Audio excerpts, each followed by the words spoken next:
afternoon, and welcome to our Glendale City Council workshop. This meeting is for council members to review and discuss important issues, projects, and future council meeting agenda items. It's a work-study session only and allows the council to hear input from city staff. No action will be taken at this workshop, and there will not be an opportunity for public comment. This meeting is streaming live on Glendale's Facebook and YouTube pages and the city's cable television station, Glendale Channel 11. Thank you for joining us.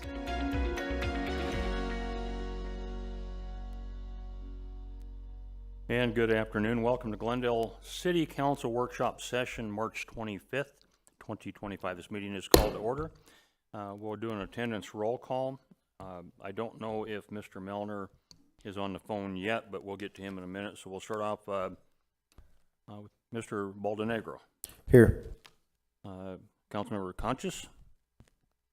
Here. Councilmember Guzman. Here. Councilmember Melner. Not yet. Councilmember Turner. Here. Vice Mayor. Here. And I'm present. So if Mr. Melner gets on the phone, let us know so we can get him down. With that, Ms. Barr, would you introduce item number 1 for us? Downtown Campus Reinvestment Project Update. Good afternoon, Mayor, members of the council. Welcome back. Some of you have been, I know, traveling on city business, so welcome back. We have an update on our project, Downtown Campus Reinvestment Project, and it'll be given by Eddie Garcia, our city engineer, our city architect, excuse me. Thank you, Mr. Phelps. Good afternoon, Mayor and Council. On behalf of the team, this is update number 31. Yeah, hold on one second. Mr. Melner, is that you? Yes, it is. Very good. Thank you. Thank you. Okay, before you take off, can you guys turn this speaker on right here for me? Go ahead. Thank you, Mayor. So on behalf of our team, this is Council or DCRP update number 31. As usual, we usually start off with site activities. I can tell you that we are continuing to get more and more in rhythm with our exterior work, our site activities, including the amphitheater and perimeters around the campus itself and the interiors. I can pause. Keep going. Okay. So today's presentation is going to focus more on some of the site activities associated with the amphitheater area and council chambers. So in this photograph, this is taken a week or so ago. We have continued to put up the masonry. It's going at a pretty good clip now. We are completed the level 2 and level 3. We're starting to proceed on level 4 on the east facade of the building, and we're wrapped around to the southeast corner as well. So we are on track for completion of the exterior east facade for masonry by middle of April. We might actually exceed that date, which is good. And then eventually we're going to move around to the west side and do the same thing there. Something I want to highlight in this photograph is that it's the foreground of the city hall, but really the amphitheater, you'll see a lot of activity for several months ahead, and we're going to continue to grade and regrade the area. Part of this is due to the foundations that we're putting in to expand the council chambers exterior and prepping for the new amphitheater canopy that's going in later. So while that's going on, the team is doing what we call more mock-ups, and you're familiar with this before when we did the masonry for the exterior skin. This is all about quality control and workmanship. So what you're seeing in this photograph is our craftsmen putting together the formwork and actually pouring concrete into the forms.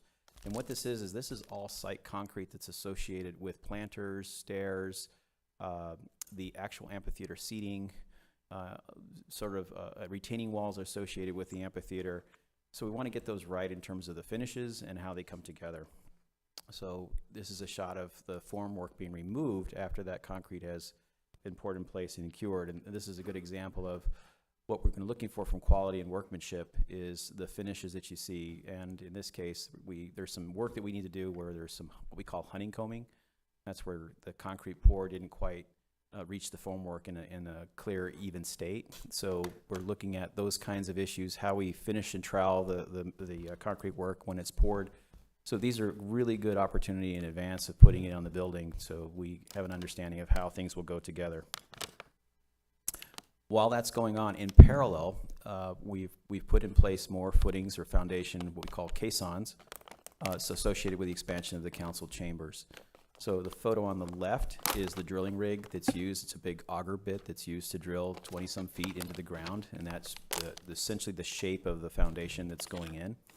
And then on the right is the after, which is a cage of reinforced steel and poured in place concrete that surrounds that to create the footing. If you also notice there, you'll see sort of a diagonal line that leads from the council chambers to the end of the slide, and what that is essentially the perimeter of the expansion of the council chambers lobby for the first level and the garden level. So more work to come there.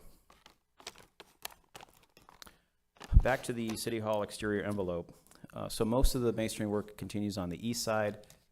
While we're doing the east side, the team is working on the west side of the building to put up all the waterproofing, flashing details in preparation of installing the masonry. So that's going pretty smoothly right now. There's a little bit of green board left on the northwest corner, and that's the sheathing. That'll be covered up soon. So as soon as we get to a good point on the west side or the east side, we'll move to this side of the building and start putting up masonry. And a lot of the materials have been staged already on this side of the building. The timeline is about the same. So we're looking about another month and a half or so of activities of putting masonry on the west facade. So it's coming along nicely. So a little report on the interior framing. This is essentially a typical floor. A lot of the core work is ongoing. New offices constructed. Still a lot more mechanical, electrical, and plumbing, which is all the HVAC, ductwork, and so forth, is still going up in the ceilings. But most of the cores are well on their way. I don't have a shot today of the electrical rooms, but a lot of the panels have been installed. So they're pulling wire today and starting to get ready for all the distribution for electrical into these various offices. But you get a really good idea of the quality of light coming into the building. What you see in green would be the back side of the masonry. So all that gets insulated and has finished drywall and so forth that's on it. But you'll get a sense of how tall these windows are, bringing natural light into the space. Another shot of more interior work. You can barely see in this photograph, but in the very background, you'll see a stair that's been put in. We have two main stairs in the building. They were originally on the outside of the building. We put them into the inside, mostly for efficiency's sake. But the stair on the left-hand side is the south end, and the picture on the right is the stair on the north end. The one on the north will have a monitor at the top, some natural daylight coming in that will help us to take it all the way through the shaft of the stairwell.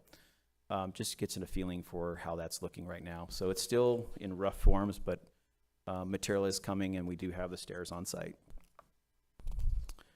Now moving over to the interior, the council chambers interior. So while we're working on City Hall interior framing, we're doing the same thing with council chambers. This is the garden level. The picture on the left. It's tough to photograph this because it's more of a confined space, but this is all of the back of house spaces and green rooms, restrooms, etc. for the amphitheater support. So if there's a performance or an act coming in, they would use these spaces to prepare and get ready for the program. We also have a bit of our special events folks that will be here as well. They share some of office space at this level as well. The picture on the right just shows you the amount of infrastructure work we've been doing all along. The piping that you see there is primarily waste piping for the reconfiguration of the restrooms at the chambers level. So when you walk into the building, in the council floor, we have new restrooms that are on either side of the dais area.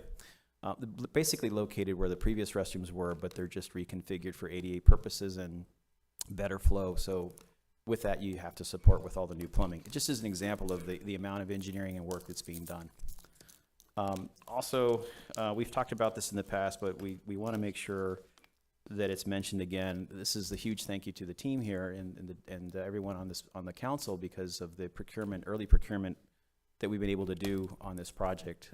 So we like to have things just in time, ready to go. We have our air handling units here installed, ready to be connected for the council chambers, and there's 2 of these air handling units that support the council chambers building. So right now it's just wrapped for protection, but more to come on that. And then, as many of you know, the council chambers form is expanding a little bit with the exterior. We're building out, which would be a new executive conference room, a much needed space to support what you all do in meetings between the council meetings, So this is at the corner. This is along Glen Drive. And what you're seeing here is workmen actually preparing the foundation. So this is essentially the new pad that will go in place. And previous updates we've showed where caisson work was put in, so the corner of the building has a footing to support. We've also made it a point in the past to talk about where areas of deficiencies have come about when we've discovered through either demolition or some of the detailing work that's ongoing.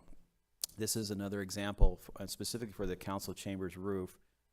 Yes, there's some tarps and things that are put there temporary for weather, but below there you'll see plywood sheathing that's used as a substrate for the roofing material.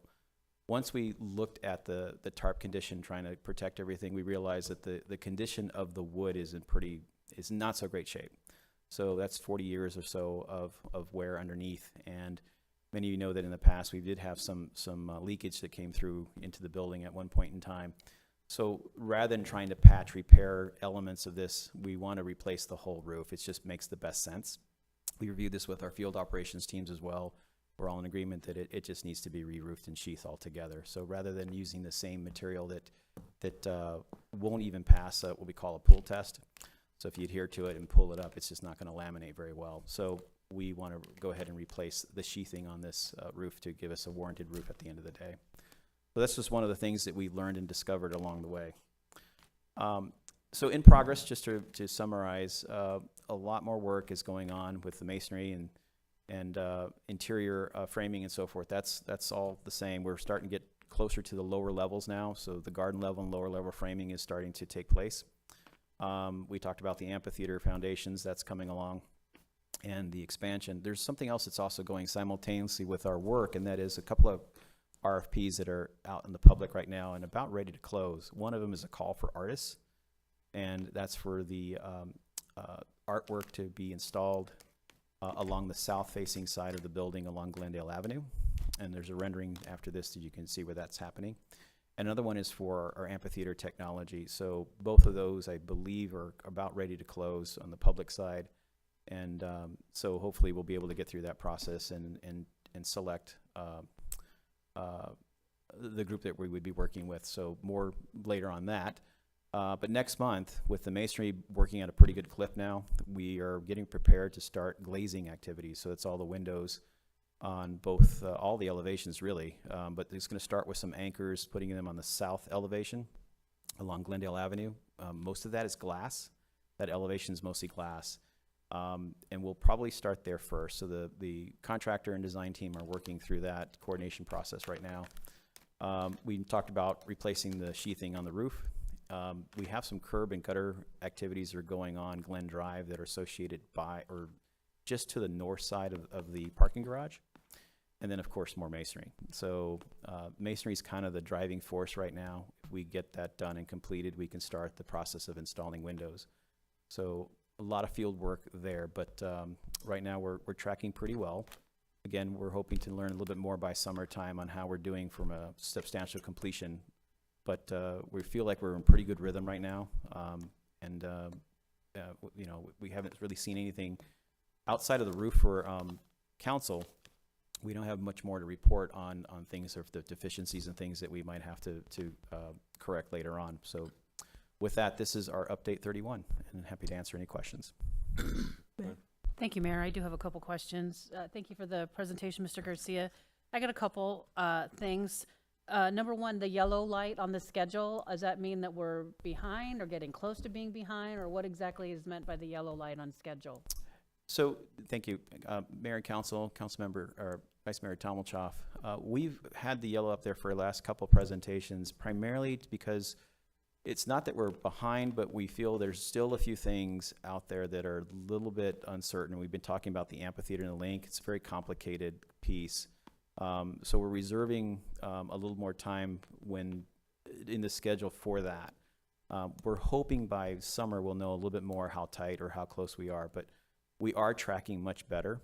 We just want to leave a little bit room in the schedule for that, that completion of that work. Well, I had noticed it had been yellow, but I thought it would turn green, so that's why I thought maybe I should ask. And in relation to the amphitheater, you said seating. Is it? I know that there's been there was at least a back and forth discussion. is there going to be stadium seating, or is it just going to be a flat area where chairs? I don't know exactly I know the renderings I saw basically were similar in nature to what Mesa Amphitheater does. They can bring in chairs, but it's not a permanent seating area. So Mayor and Council, Vice Mayor Tomlichoff, we do have some poured in place to create the amphitheater feel, both steps and seating that goes with it. It's not like built-in chair seating where there's a flat with a back. What you do have is on top of the raw concrete is a precast bench, if you will, that follows the form of the amphitheater.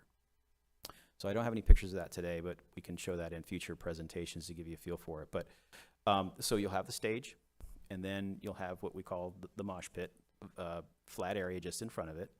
And then you have several rows of poured in place concrete steps and seating, which basically creates the bench. So they're all done in a radial pattern. And then after that, there's a lawn. So, and that's for lawn chairs, blankets, etc. So the idea being that the amphitheater seating itself is, from a maintenance standpoint, the concrete and the precast are all working together, but people can bring in like a stadium style seat or a blanket or pad and set that on top of the bench. And so yes, it's a kind of a hybrid. So you have a floor, the actual seating for the amphitheater, and then lawn. All right, way more efficient on the O&M budget though than, like plastic style stadium seating. Mayor, I have a couple more if I could continue. Thank you. The council chambers roof, are we going to be able to manage the replacing that roof and still stay within our budget? Council, Mayor and Council, Vice Mayor Tomlichoff, within our contingency money, which would be construction contingency, which is, we can do that. It's within that budget. We are currently getting pricing for it though. Okay. So I don't have an amount for you today, but we would have it come out of that contingency. We have that for that purpose. Right. There's going to be things like this that happen. Right, you don't know what's under there until you take the roof off and then you, right. Correct. And in this case, we want to set ourselves up for success down the road. So if we didn't do this now, imagine trying to take that roof off and repair it while council's in session and where we're operating as a building. So this is the time to do it. If we find something Kind now, of this is the time to do it. One more thing, Mayor, if I could. I've talked to a couple of, I would say, founding families, old Glendale families.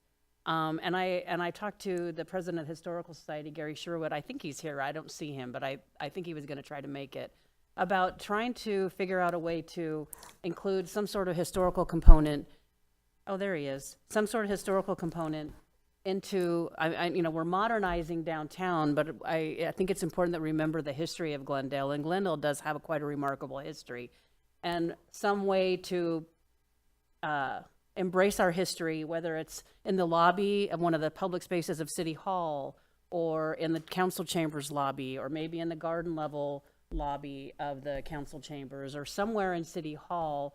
The Historical Society is quite interested in participating in a something like that, where there's some part of this that embraces our history, and that whether there's displays or what that actually looks like, I don't know. But I feel like this is the time to put it out there, because now we're looking at, kind of final things. And I know there's going to be quite a bit of public space in the first floor of City Hall. I don't know how that's all designed yet, but I'd like to at least explore that possibility if there's a consensus to do something to embrace the history of Glendale as we kind of modernize the downtown. Thank you, Mayor. You done? I'm done. Okay, good. Thank you, Mayor. Just one question going back to the amphitheater. Do we have a projected seating capacity for that amphitheater? Mayor, Council Member Turner, we do. I don't recall what it is. It's split between the hardscape and the lawn, but it's somewhere in between 500 to 700 in terms of capacity. Total. It might be a little bit larger because of the lawn.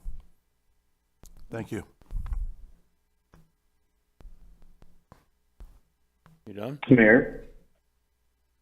Go ahead. Hi, Mayor. Hi, I would like to ask, I see that the budget is marked green on the Downtown Reinvestment Project dashboard, which is good to see. Has the overall project cost changed at all from the beginning of the year, or are there any anticipated changes in the budget in the future that the council should know of? Mayor and Council, Councilmember Conchas, we are maintaining budget. There's no expansion to the budget. We are staying within our allotted budget right now, and we're not foreseeing anything to change that at this moment. Thank you so much. And my last comment is that we were visiting museums in Washington, D.C., and I also agree that it would be really good to have the history of America, the history of Glendale, and maybe like an interactive type of display. And I would love to talk more about that in the future. Thank you, Mayor. Yeah. Anyone else? All right. Thank you. Ms. Bauer, item 2. Glendale Convention and Visitors Bureau update. Mayor, members of the council, here to lead this presentation will be a number of people, but we'll introduce Lori German, our Deputy Director of Economic Development, and she'll introduce her guest as well.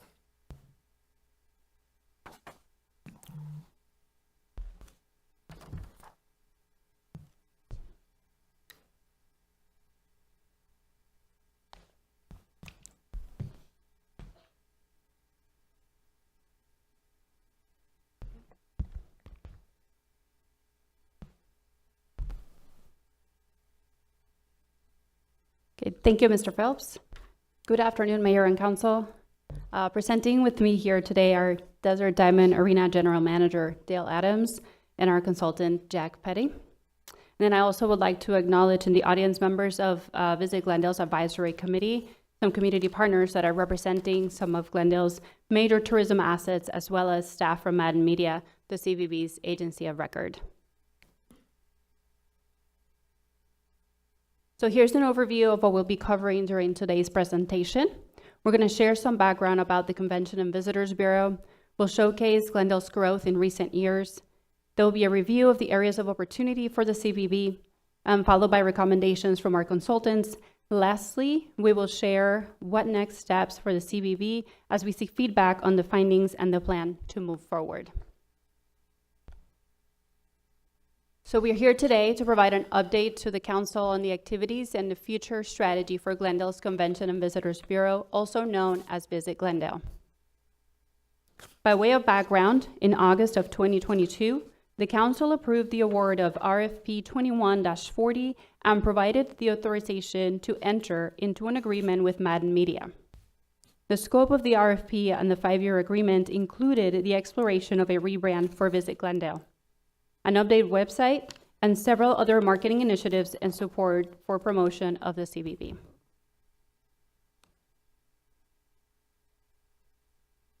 Glendale's tourism division was established in 1997, and a few years later, the Visitor Center opened its doors to the public. Most recently, the CVB has been operating as Visit Glendale. Over the years, Glendale has evolved into a dynamic destination, experiencing significant growth, hosting world-class entertainment, sporting championships, and a thriving hospitality industry. It is time that we have a brand that is reflective of who we are today.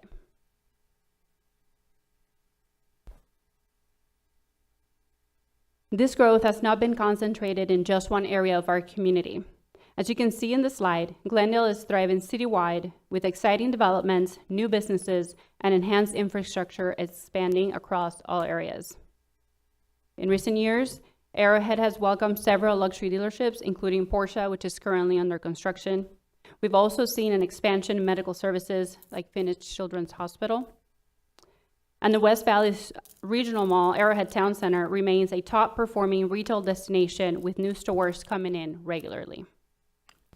In the Loop 303 area, we have welcomed global corporations, including Red Bull, Amazon, Puma, and so many more, with over 22 million square feet of development in just 5 years. Downtown Glendale has also seen growth in the Downtown Campus Reinvestment Project that you just learned about. Other notable developments include the upcoming Cornish Pasty and Hilton Hotel. Brooklyn Bedding built their manufacturing facility near downtown and has since expanded.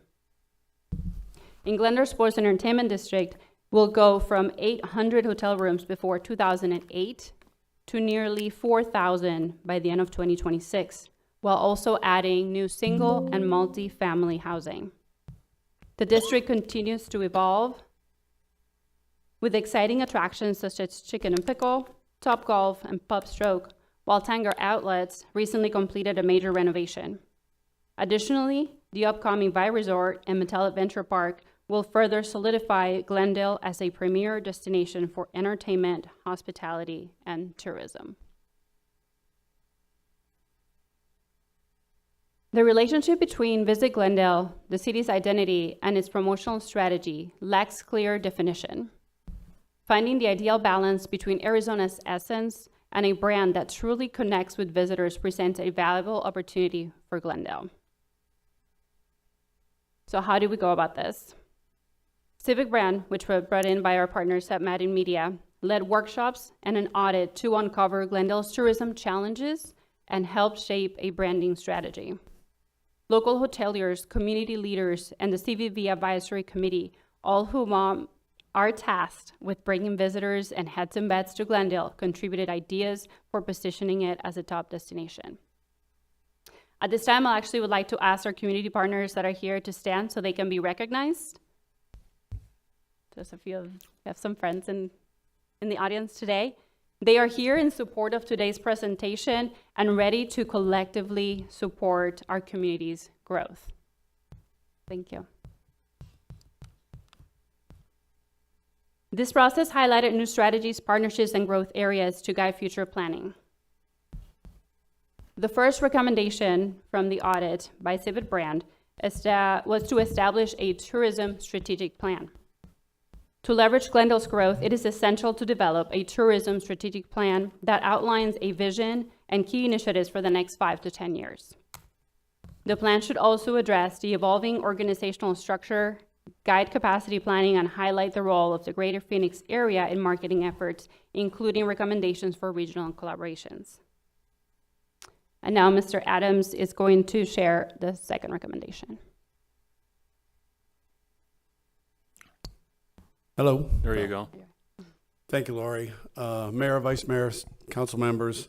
When we talk about developing new Arizona entertainment destination, the sub-brand messaging, obviously we're talking about by creating a sub-brand for the sports and entertainment district, Glendale can focus efforts on developing and managing the growth of the district in a favorable way. Since most of Glendale's efforts will focus on the sports and entertainment district, the sub-brand should be the most front-facing when promoting sports and entertainment district. The sports and entertainment district does set Glendale apart from other municipalities and continues to be a springboard for cultural and financial area growth. When developing this sub-brand also sets the organization up for future growth, it should be a name/brand that other businesses, people can tap into. Here, key is the recognition. Association between entities and the support of the local business focus not on just Glendale, but the sports and entertainment district and other supporting businesses can subliminally raise that awareness.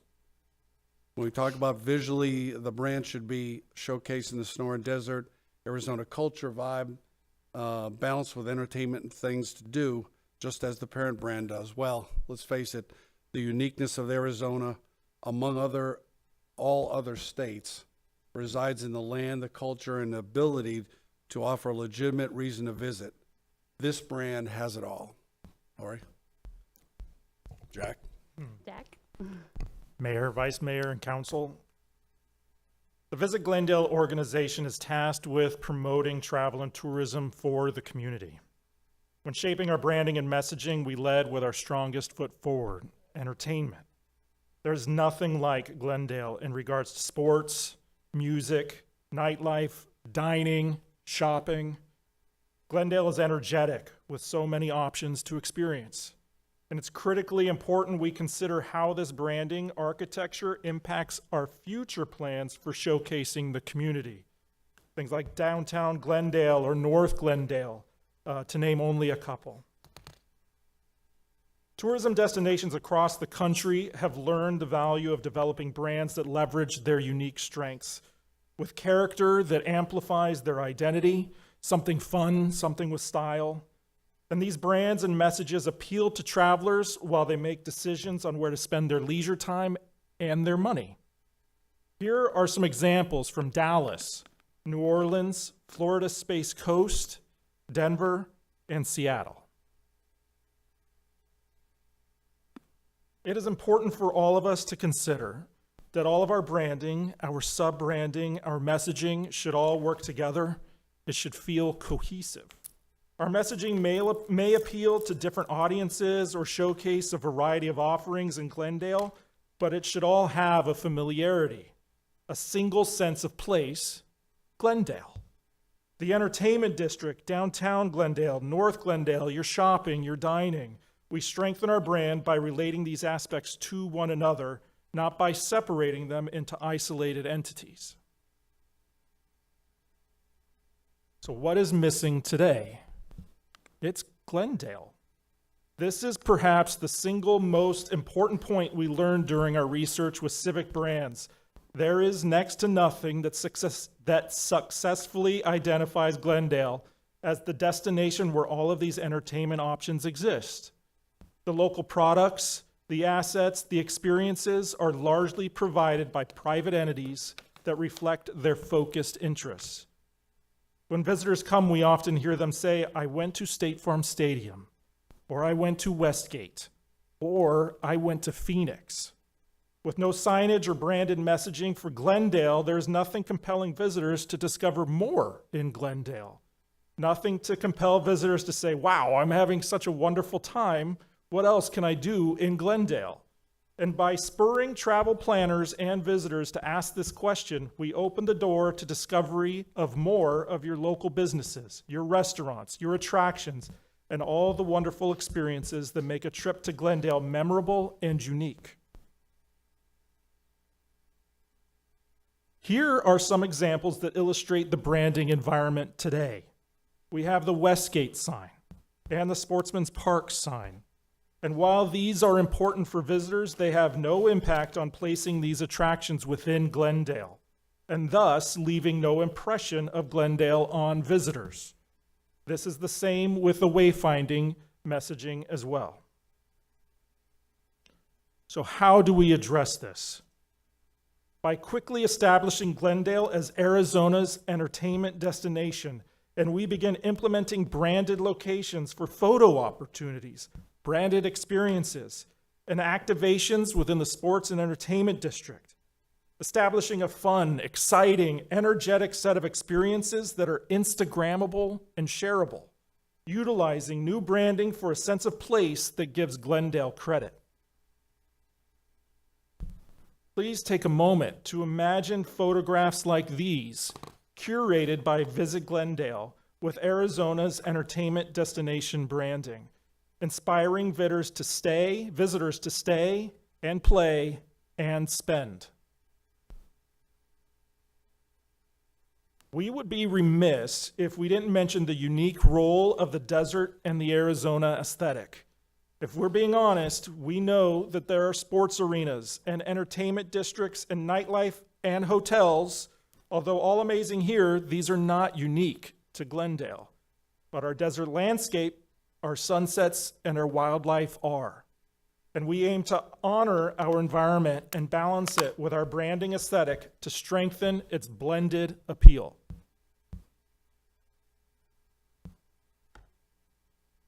So the primary recommendation that came from Civic Brand following this exploration process was to evolve from Visit Glendale to Experience Glendale.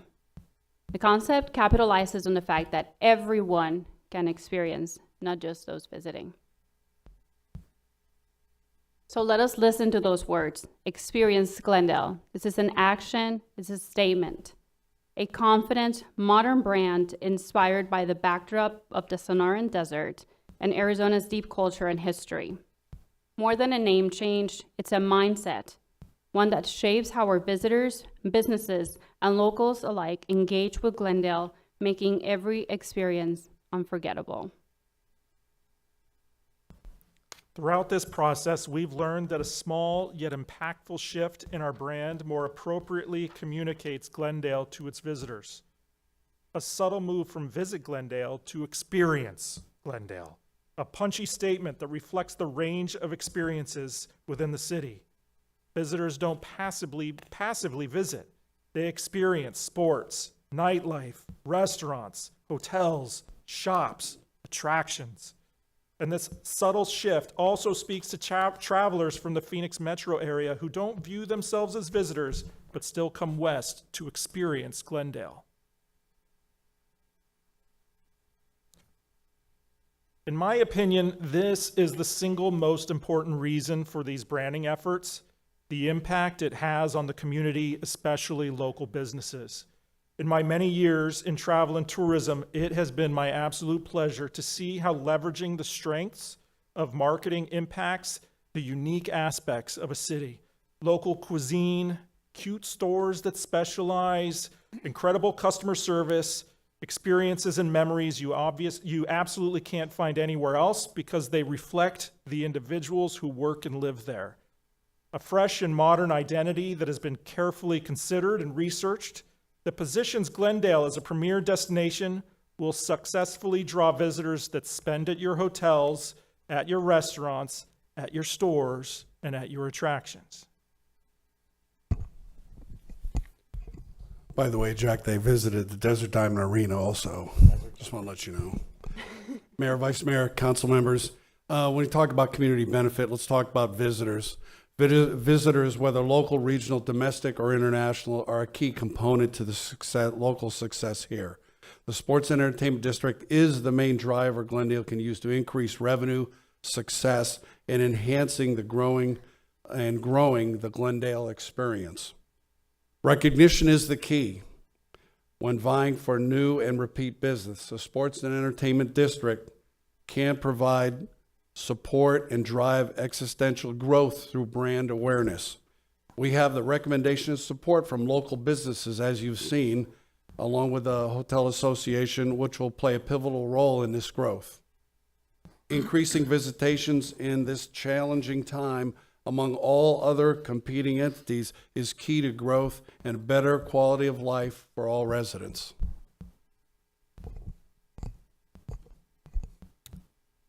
The Experience Glendale logo aims to support the existing brand of the city while still maintaining a sense of individuality that resonates with travel and tourism audiences. This unique and identifiable brand mark is subtly connected to the city brand, both in color and in form. And you'll see how the flexibility of iconography can be cleverly used to connect with a variety of communities, events, and audiences to make Glendale so special. So now I'd like to introduce to you the proposed logo. We are excited to introduce Experience Glendale, a dynamic new brand that captures the spirit, growth, and vibrancy of our community. Featuring a striking logo with a saguaro cactus and a radiant sun for placemaking. This brand reflects Glendale's unique blend of natural beauty, rich heritage, and modern energy. This refresh, engaging identity will strengthen our presence, attract tourism, and foster local pride as we continue to showcase Glendale as a premier destination. So now let's add some color. Here we see the new logo coming to life with colors. In addition to the icon-based logo, we are introducing a bold, color-driven version of the Experience Glendale brand. This design eliminates the icons and relies on strong typography and a vibrant color palette to make a lasting impact.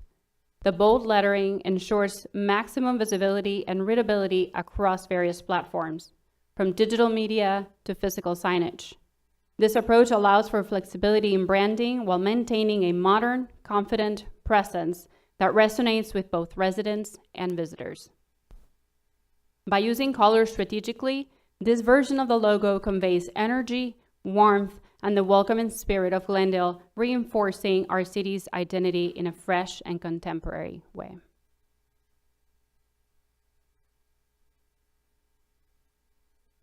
So on this slide, you'll see the proposed Experience Glendale color palette. It is a combination of Glendale's heritage colors with the addition of a new vibrant tourism and entertainment-focused tones. You will see colors that represent Arizona's iconic sunrise and sunsets, colors that are also a celebration of its flora, while visually showcasing the energy of experiences that await. From concerts to sporting and cultural events and beyond, this bright and unique brand is filled with endless opportunities. So with this, we showcase the versatility of the brand between the colors and the icons. Here we have another example how the new brand will use the icons in order to represent Glendale's offerings. These icons will make promotional materials more engaging. So envision a microphone, a hot air balloon, a soccer ball, you name it.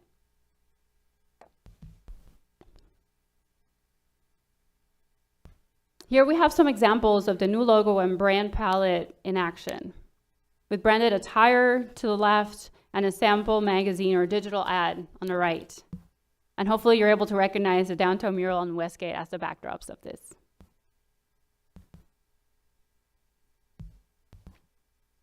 So what are our next steps? The caliber and quality of experiences has grown and changed positively in Glendale. With positive feedback from the council today, we have an opportunity to roll out this reimagined tourism brand in a way that fits Glendale's evolution in conjunction with the grand opening of Glendale's newest upcoming experience, Andretti Indoor Karting. The Andretti team at the national level supports a joint grand opening and launch event during their week-long festivities. They have proposed designating one of those days as Experience Glendale Day.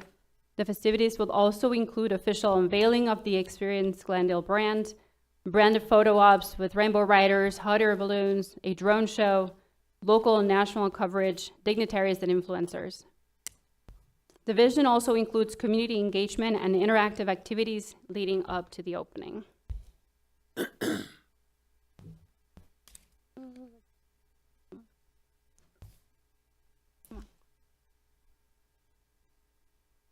We see this event as the first phase of the launch, with several upcoming opportunities to reignite and further build excitement. And some examples of those opportunities are going to be the completion of downtown at the DCRP project, the opening of Via Resort and Metella Venture Park, spring training in 2026. And if I may, thinking a little boldly with this brand, just like the brand, focusing on the big picture, the upcoming World Cup also represents a valuable opportunity for Glendale to showcase its brand, leveraging its close proximity to key event venues in the region. We are excited about the future of Glendale's tourism brand and the opportunities ahead. This is what our community deserves. We welcome your feedback and as we move forward with the launch of the new brand. This concludes our presentation. We're happy to answer any questions. Question? Sure. Thank you. I like it. A couple of questions. The budget for this project, and does the budget come out of the CVB, or is there any general fund money included? So the budget for this project, as I mentioned earlier, this was part of the scope of the original RFP. So the RFP is actually a 5-year agreement, and it's a total of 1.8 million. So we're not requesting any additional funding. This is all covered through CVB funding. And that 1.8 million came or continues to come from CVB budget? Or correct. From the CVB, not from general funds? Correct. I just want to make sure our residents across the city understand that, that where this is funded, and I think it's great that you have members of the CVB board here today to show their support for this. I hate to say it, but I have to because it's on my mind. So I was noticing on social media today that there's a big event in downtown Glendale this upcoming weekend, where Glendale Avenue is going to be closed, and it's going to be like a street fair and everything else going on. And yet it's not Glendale, Arizona, it's Glendale, California. And we even have people here in our local community that are confused about this. And while I think just simply Experience Glendale is enough internally within the state, because we're top of mind here locally, I'm concerned that once we get outside of our borders, Glendale, Arizona isn't the first one that comes to mind. Is there a way to deal with that inside this logo and artwork? Mayor Councilmember Turner, thank you for that. That's a great question.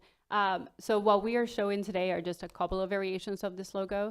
There are certainly variations that have Arizona below the Glendale portion as well for that particular purpose. When we are out there outside of even our state, we have to make sure that there is that distinction. So you're absolutely correct. Thank you. Thank you, Mayor. That's a good point, Councilmember Turner. I mean, I guess how would you identify where you would use the logo without the AZ and with the AZ? Mayor, Vice Mayor Tomachov, that is something that we would do as we're working with Madden and the team on the different types of audiences that we're trying to reach. That was part of the kind of using the icons and things like that to identify more of an Arizona. But yes, it's just, they're interchangeable. We do that even right now with the Visit Glendale logo. Okay, thank you, Mayor. I do have a couple more. So basically the corner of the E is apparently the interchangeable part of the logo. Is that what I'm surmising by looking at this presentation?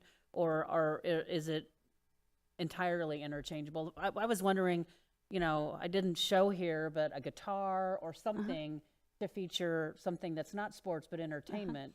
So how would that work?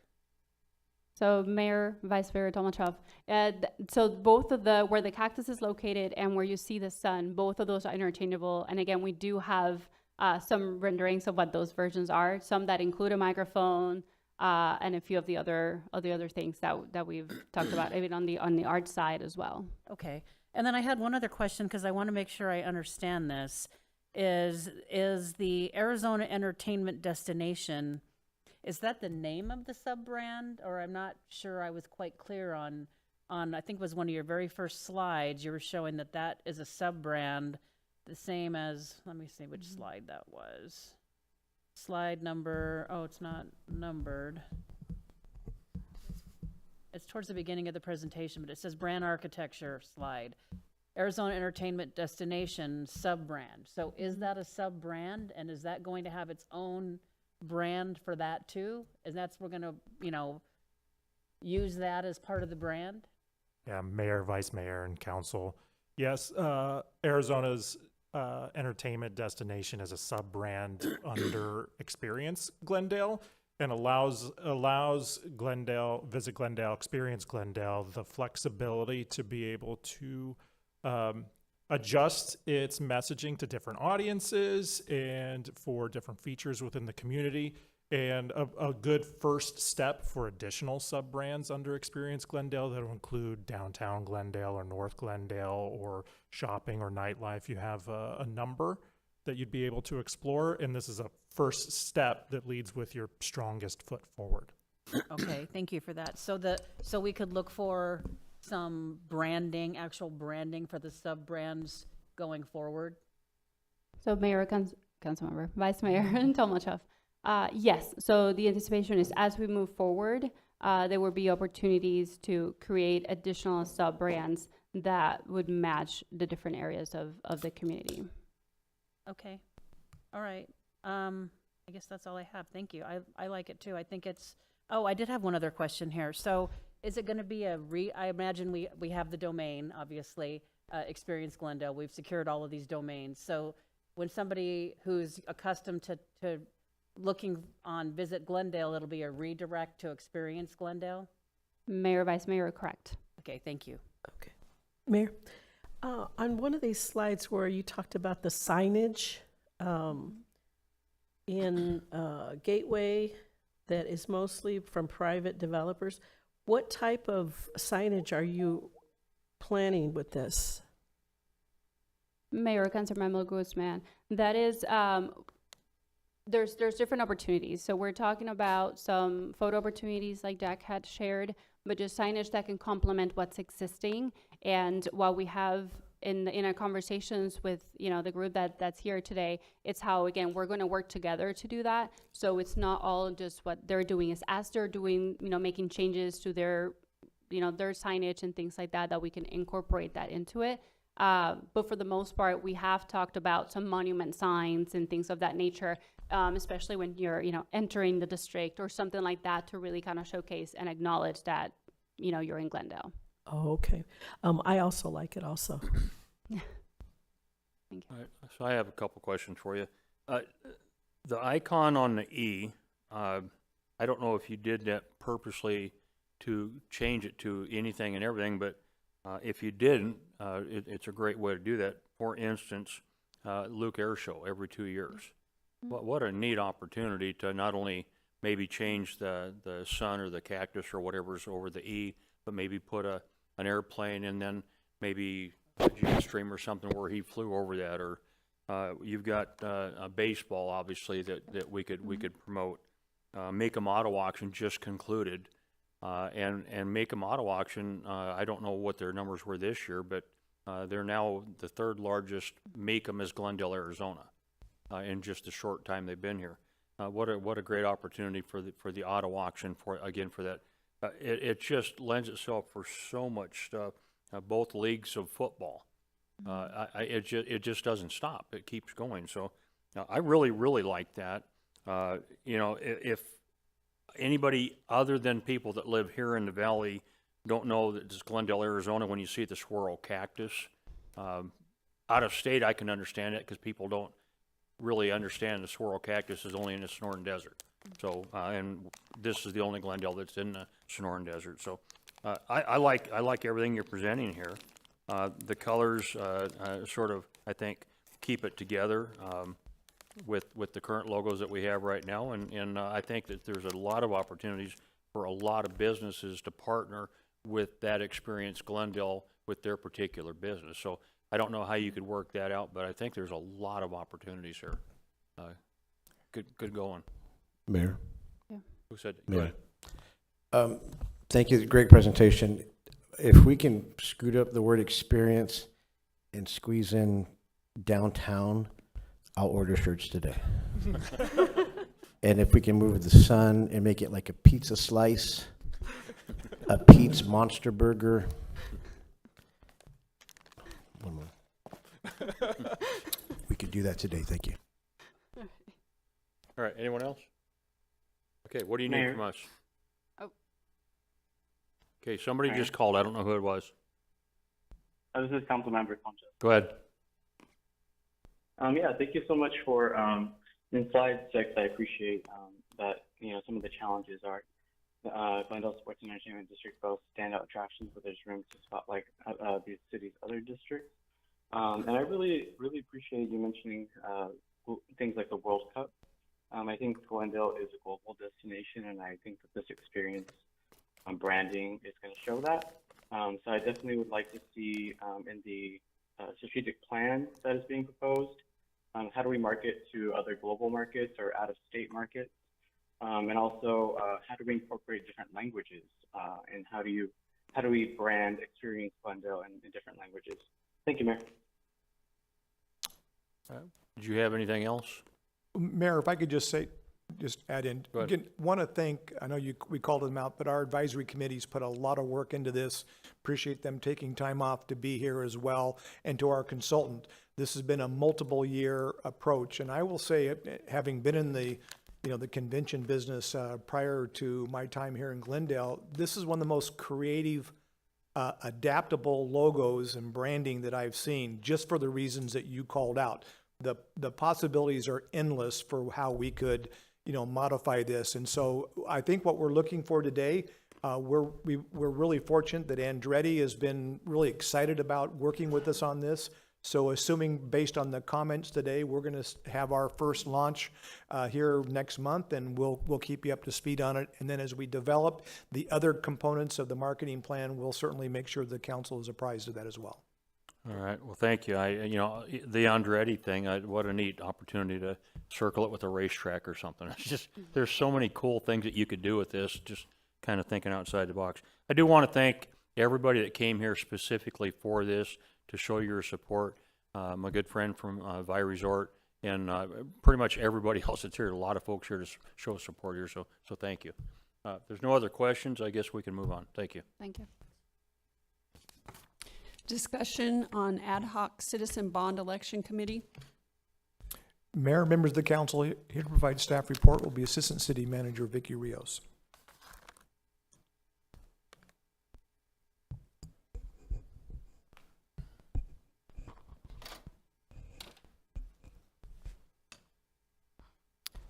Good morning, Mayor, members of the council. This is a follow-up item to a discussion that we had on January 28th with the City Council, where we were looking at getting some direction on going forward with a potential bond election in the fall. What we talked about on January 28th was following a process that's very similar to what we did last year.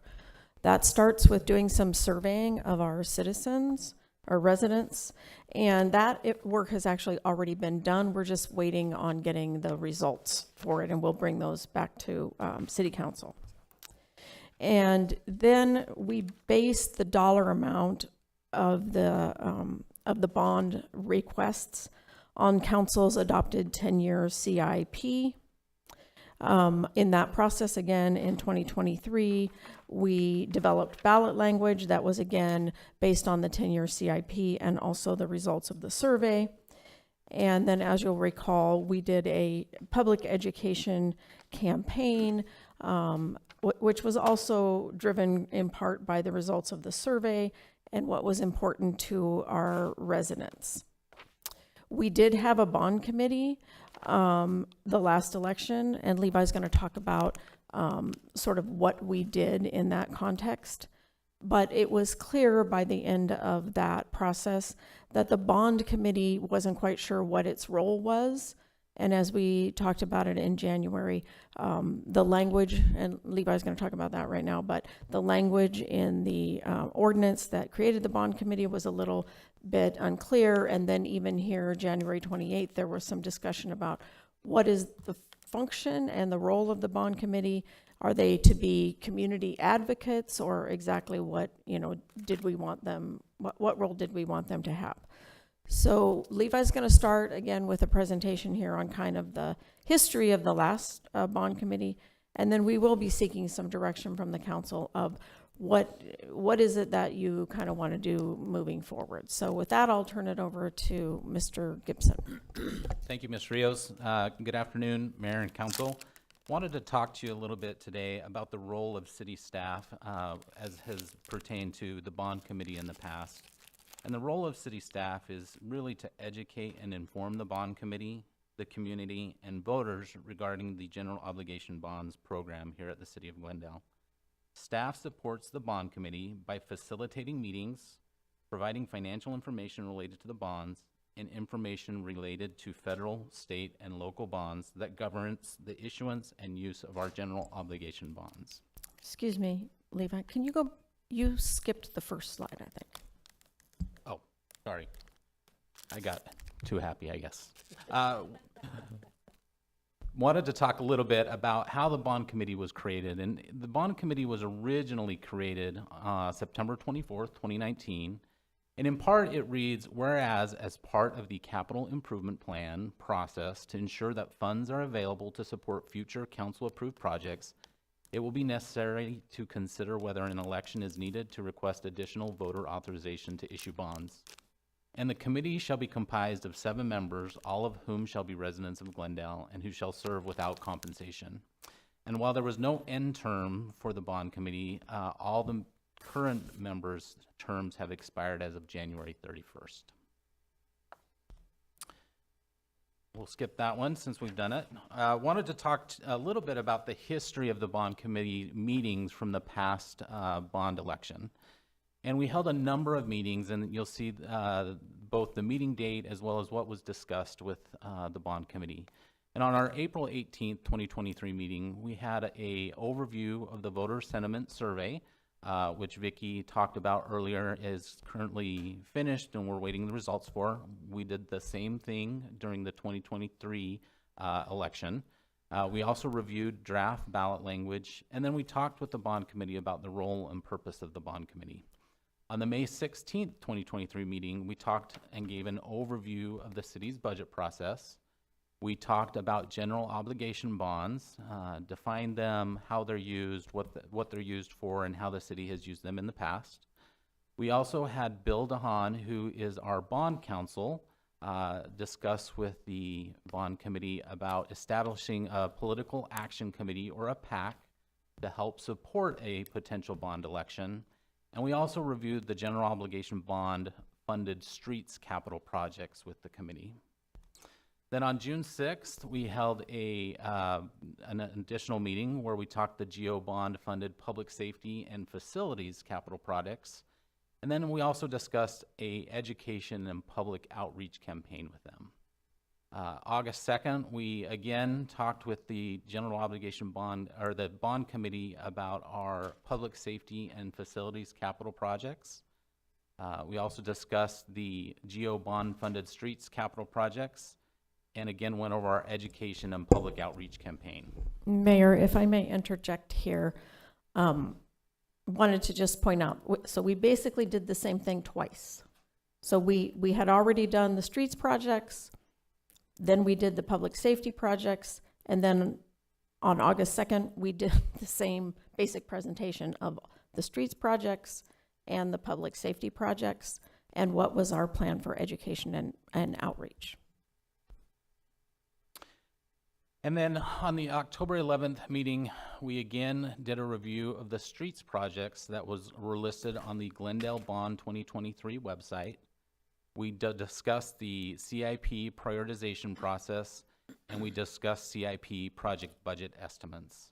And that was the number of meetings that we held with the bond committee. We also, as we discussed, we developed a community education and outreach plan and program that we implemented.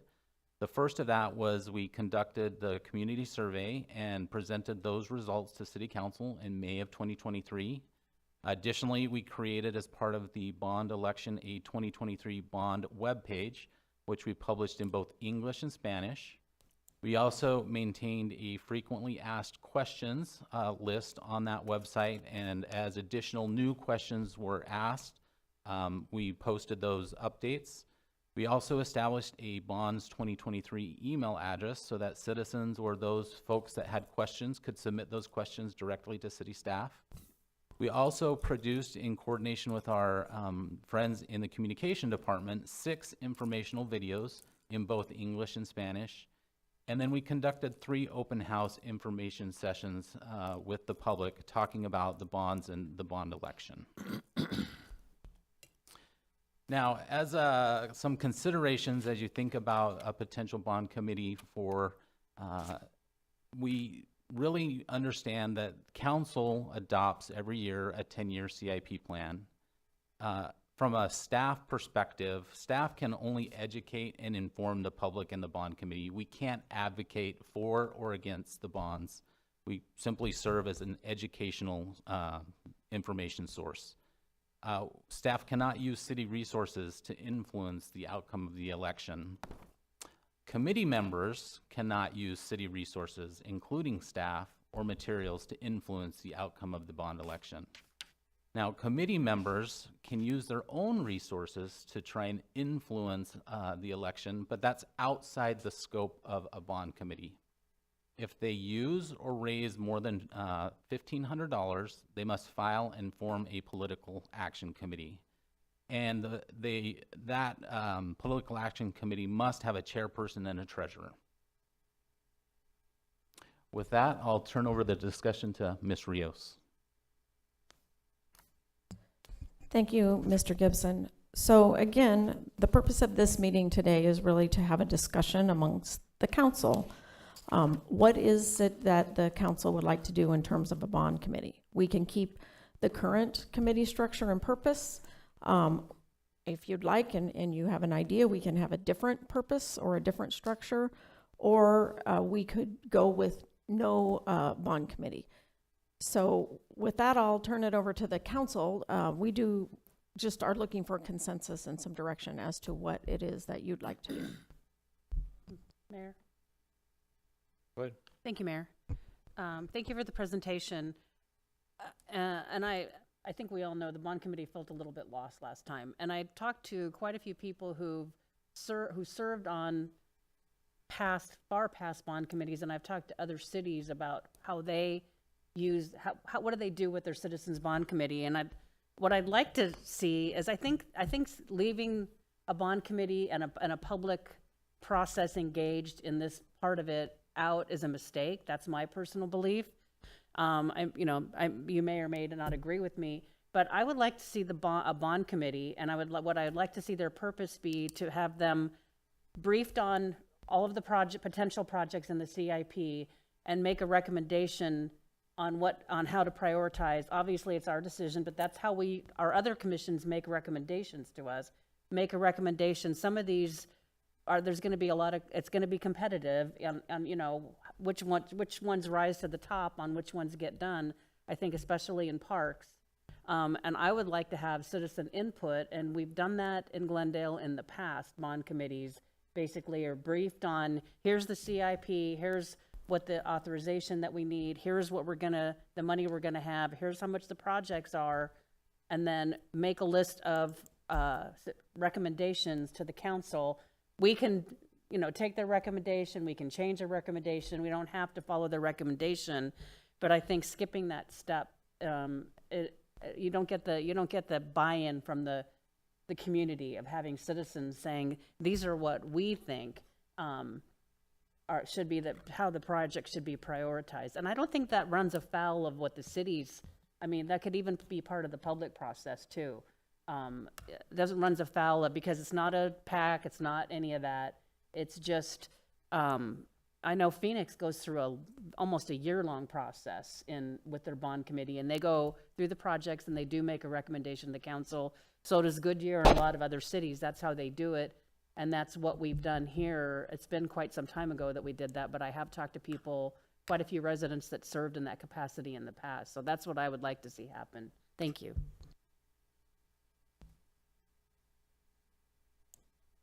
I had a quick question.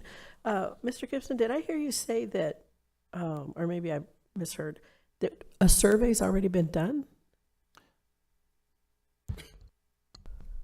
Mayor, Councilmember Guzman, a survey has been complete. We're waiting on the results of that survey regarding community sentiment for a potential bond election in the fall of this year. Okay. When do you think we'll be able to know what that is? Mayor, members of the council, we're targeting to bring that information to the council at the April 8th meeting, I believe it is. Okay. So with this presentation, are we looking to just do a bond committee of Glendale employees, or no? Okay. All right. I support to have a bond committee of citizens. Yeah. I might be looking at this a little different. You said November, or not November, you said the fall of this year. Fall of 2020. November. November, okay. And if we're gearing, if there's going to be an election at that time, we don't have a lot of time to spend. We're on a short time frame for a campaign, it seems like to me. Not that we'll be doing the campaigning, mind you, but, if there's to be a campaign. It seems to me that there's basically two committees. One would be one that we sanction that is the education committee and helps to make sure that the voters are educated about what's included in the bond election and comes up with places to hold to do outreach and all of that on the education side of it. And then there would hopefully be a community-based, not city-based, community-based campaign committee that would organize a PAC and collect donations and run a campaign. And it seems to me that our role is to determine what we're going out for bonds on, parks or whatever, whatever we're going out for bonds on. We know the CIP. We know what we've got in our 10-year plan, and basically the concept here is to fund our plans. One of the problems it seemed like we had last go round, and where the committee was struggling perhaps, was trying to do exactly that, prioritizing or recommending to us when we've already established, here's what we want to do in 25, or 26, 27, 28, all of these years. So I think personally, I think that's the council role. And we're representatives of our districts and all of that. And then, so I would say that's our job. And then there's a education committee that we would appoint and support, and then there would be a independent campaign committee. Mayor, may I respond to that? I would compare this, what I'm proposing, to how we do CDAC. It's our responsibility how we distribute that money, but CDAC makes very detailed recommendations because there's always a lot more projects than there is money to go around. And even in our CIP, I mean, there's adjustment, there's a long list of projects in our CIP with a bunch of zeros in there right now because there's no funding mechanism to move those ahead. And so, I mean, I think I think we still have plenty of time, and we've got the CIPs done. We have, been a matter of a couple of presentations. There's still a lot of competition and things can be moved around and slated. I personally would like to know what the priorities are of the public around the city for several projects, how they want this money to be distributed around, especially I've heard, a lot of conversation with residents that I've talked to, not just from my district, but other districts, about how is this parks money going to be divvied up around the city, and how are we going to prioritize where this money is going to go. And I feel like that there's value in citizen input there. That's my position. If I might, Mayor, thank you. Good points, Council Member. The distinction I would draw between what we're a bond committee or a bond process and CDAC is with our community development program, we don't have a 10-year program in place that's council adopted and the council has researched and all of that. That's the role that CDAC plays. But when it comes to the 10-year capital plan, we do that. That's already us, and we've done that. If we were to have, how concrete, Mr. Bailey, maybe you would advise me or someone else. We're asking for X number of dollars in parks, for instance, in a bond election, not X number of dollars for this park and X for this park and X for that park. If the bond's approved and things change over time, or we have new information or new council members, we still have that money to spend anywhere within our parks bond, our parks program. Is that correct? Mayor and council member, if I understand your question, the most important element, I may not be answering it directly, but I'm going to try and answer it. And if I don't, then let's still have this discourse, is that what is being proposed to the voters needs to be made clear that they understand what it is that they're actually voting on. So if it is the parks program and how that, and if that's the intent of the council, that it's very broadly defined, then yes, it would capture all of the parks program. But if it's very specific projects that are being approved in the ballot measure, then you could only fund those very specific projects. Mayor, members of the council, I can add a little bit to that, or maybe clarify. As Mr. Bailey said, that is driven by the ballot language, and we try to make it more general for this very reason, so that if priorities change over time, the best example that I can give you of that is a bond, some bond authorization that's been sitting on the books. I think it's in the neighborhood of $6 million. That authority says specifically that's to build an operations campus in the north part of the city. So we want to do expansion and some things and changes, or council has given us that in the CIP to do the operations campus that we have, but we cannot use those bonds because that operations campus is not in the north. And so you have to be very specific and or be very general when you're forming the ballot language, in order to make it more flexible for uses in the future. In addition to that, when we are talking about sort of the priorities of the community, that was in most part the intent of the survey. So again, we don't have the results yet, but based on what we did the last time and sort of how that survey was used, that gives us a very good idea of what the priorities are for the community. We also have the Polco survey that we did. That was a citywide survey about many topics, and that can also drive and tell us what's important to the community. I would like to see that before I make any decision. Okay, I personally, I just have to go off of what we've seen, what we've done, where our successes and where our failures are.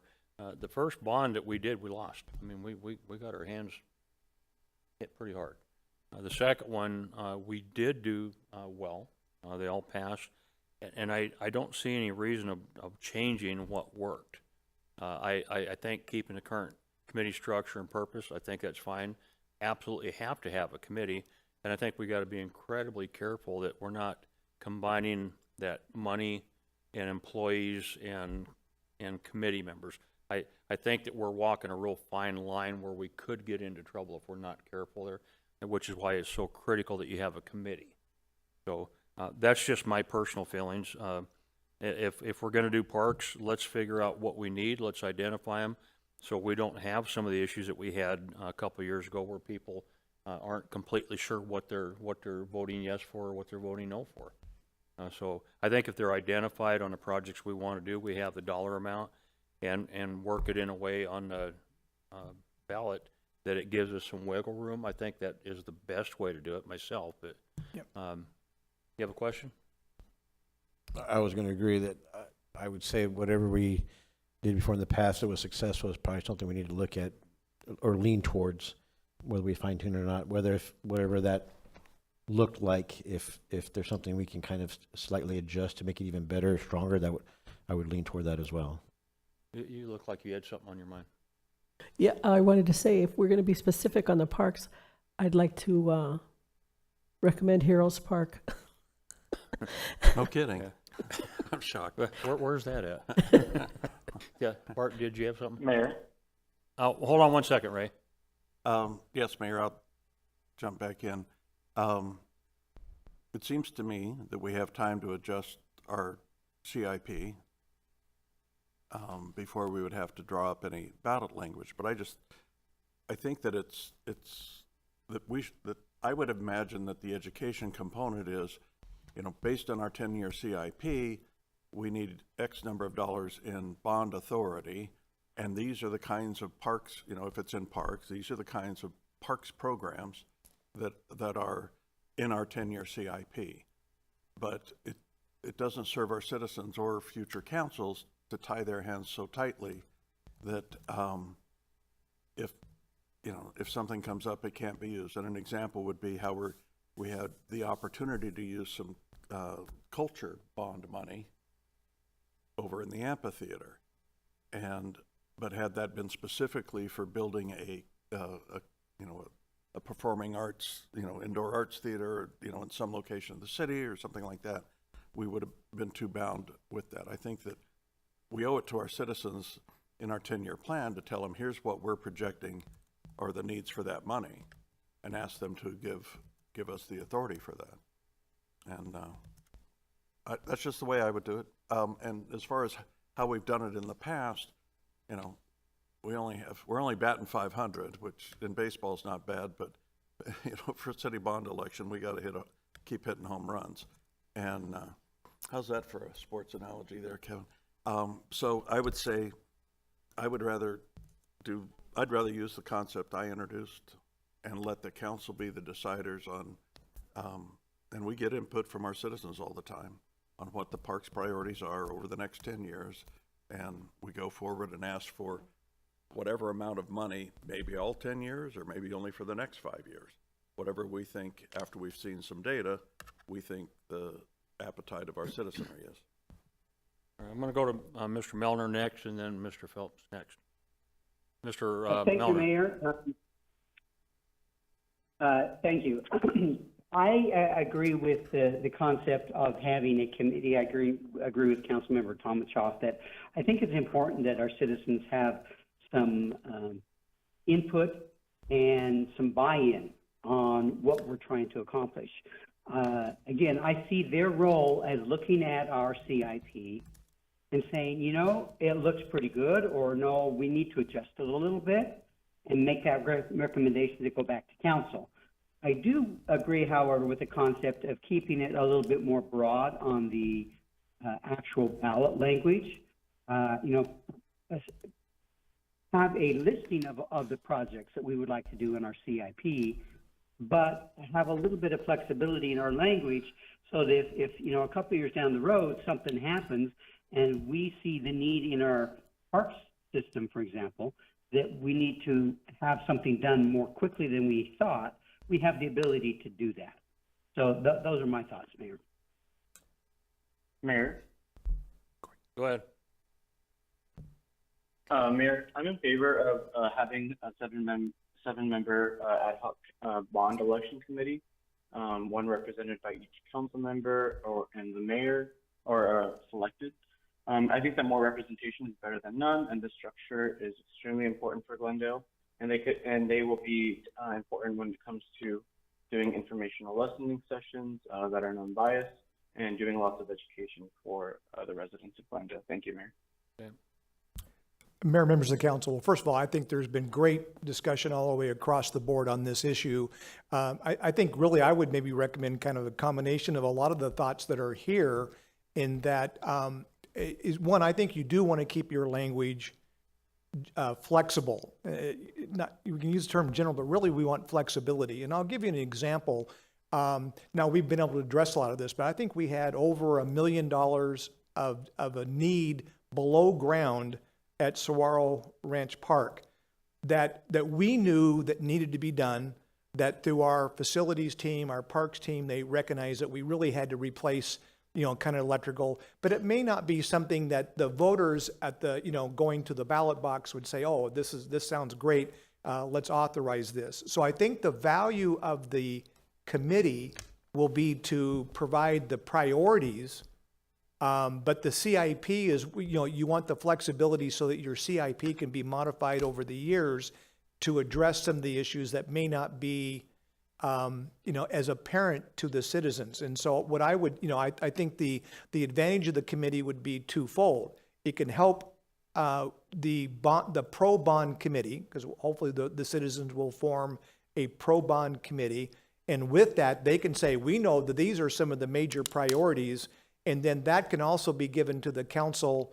Then you can then say, work that, integrate that into the CIP. But I would really, say, keep it flexible so that you can address the needs as they come up down the road. But at the end of the day, the council will have to probably, understand, or I shouldn't have to. The council probably should be reminded that you spend hours upon hours in CIP workshops, because it's really managing a 10-year CIP is very, very complicated. And I wouldn't want to tie your hands, down the road with how you structure this. So I think we kind of heard the information. I think having a citizen committee, what would be helpful for staff will be to, the timeline for getting this committee together, so that, because there's very specified timelines. And so we're on a fairly short time. That will require the council to appoint their bond committee. If you're doing it as suggested, that each district have, or each council member and mayor have an appointee, we'd really encourage you to get that put together and get that approved as quickly as possible so that we can start providing staff support and get them organized around that line. So I really think all of you had really good comments around that. But it sounded like there is a consensus to kind of go forward with the committee. Yeah, and there's one other thing that I want to clarify for myself. We actually need two committees. We need the Citizens Committee to make those recommendations, but we need a separate committee for the fundraising that the city itself cannot do. So, Mayor and Council, if I may interject, we probably need to refrain from speaking about proposing other political committees and just focus our efforts on discussing what it is that we want and what we can lawfully do. Thank you. I understand, but my point was to make sure people understand they are two separate committees. Yep. And so then just to remind everybody again, the timeline is if the council decides to move forward, we have to have language here done by June, optimally. May. So that's really right around the corner. So we just need to accelerate that, and then we'll make sure we can get information to the bond committee and hopefully get them up to speed on what's. Yeah. Mayor, may I? Is it May 7th? Yes. Mayor, members of the council, I'm not sure of all of these dates. By May 7th, I do know we have to notify the county of our intent to have an election. So that is why we'll bring the results of the survey to the council in April. There is a potential, after having seen the results of the survey, that you may decide you do not want to do an election, right? And so then it just sort of stops there. If, after seeing those results, we decide to move forward, or council decides to move forward, then we're in the develop the ballot language and those kinds of things. To June. Okay, I want to clarify something. So it's April 7 is when it has to be notified to the county? May 7th, Mayor. And that's just an. Okay, all right, okay, so that answered that. Go ahead. Mayor, and that's just to notify the county of an intent to have an election. It doesn't, there's no language or anything affiliated with that notification.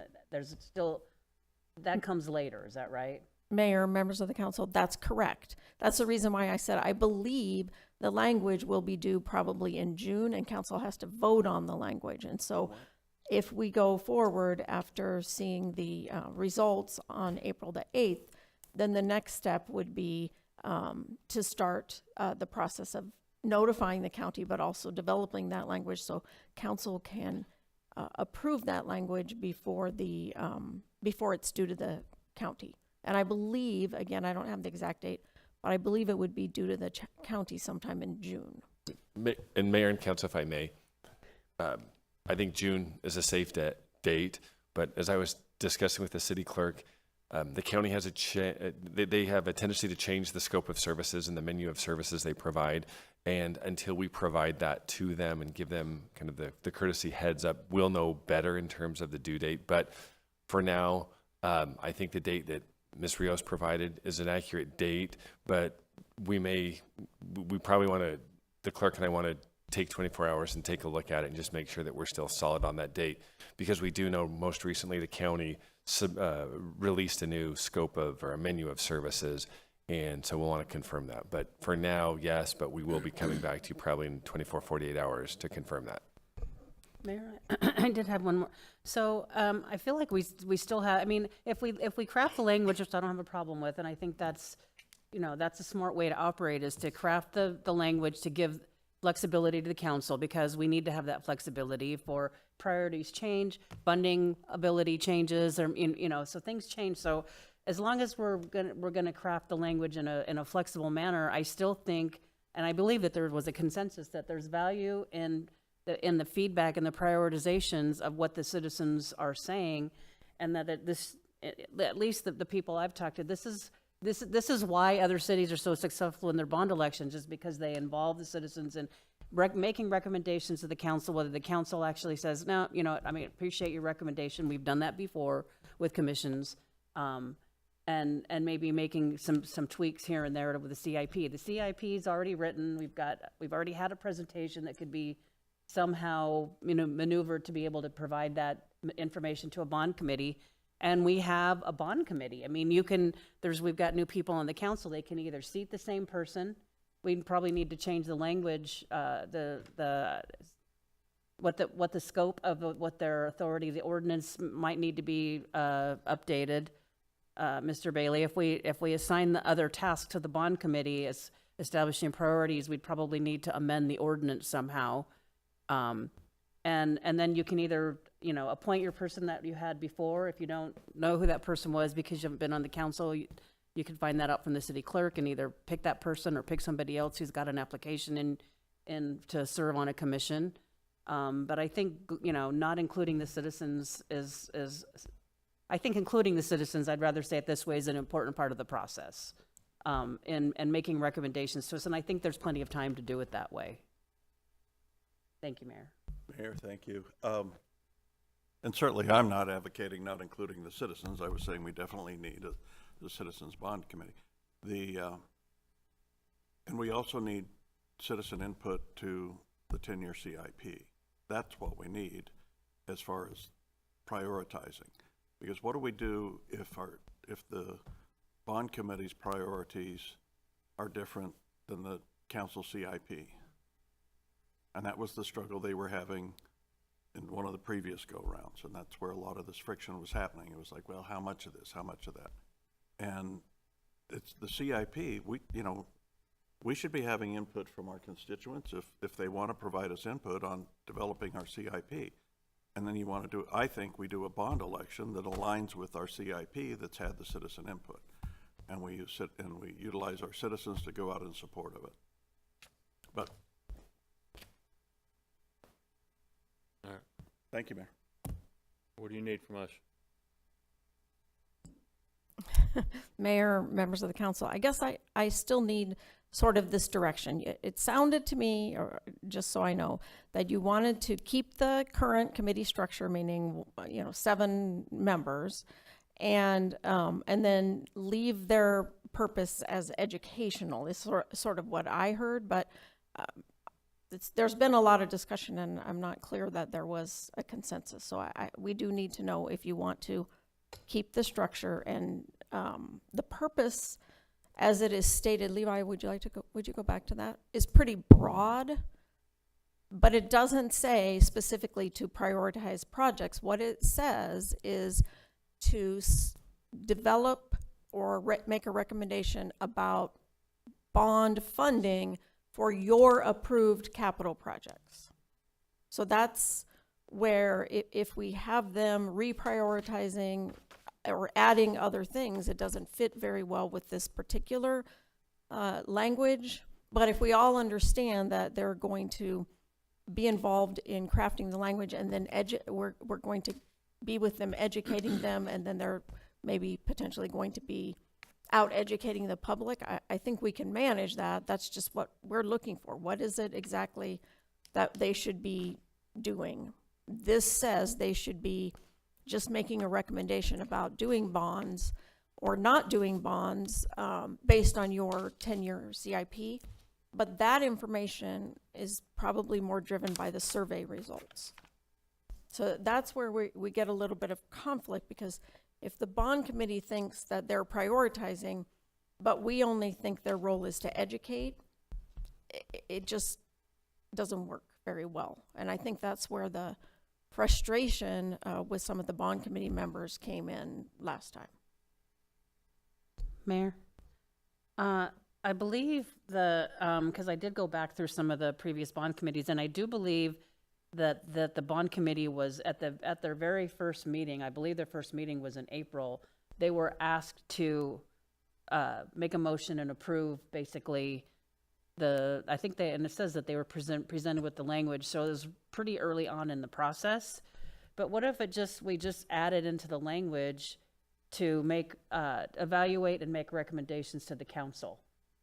And then it's not necessarily evaluate the CIP. They may be like, yeah, this looks great. Go with it. And there may be a few things. I mean, I don't anticipate that there's going to be a lot of, that they're going to probably, I think we have a really good CIP. I really do. So, but I make a recommendation to the council, which could doesn't even have to necessarily come before the election if the language is broad.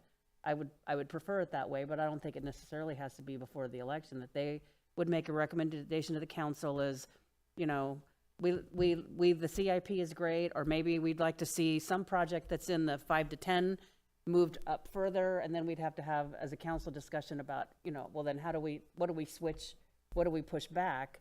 But I'd like to see the citizens involved in the CIP a little more than they are. It's their CIP. It's really it's their city, it's their money. And so I don't think having them, being presented with what the CIP, where it is, and then make a recommendation, whatever their recommendation is to us, would be that difficult. I really don't think it would be. It seems like we're making this awful difficult. Just reading this right here, the main job of that committee is to figure out what it's going to cost to make sure we got the money to pay for it. It doesn't say anything in there as far as priorities. That's what the Parks Board should be doing, is help the city prioritize what's most important to our citizens and everybody else. So I don't know why we have to reinvent the wheel. I think in the past we've done a pretty good job. And Mayor, members of the council, I would agree with the mayor on that, because we have CTALK, which is making recommendations on streets projects.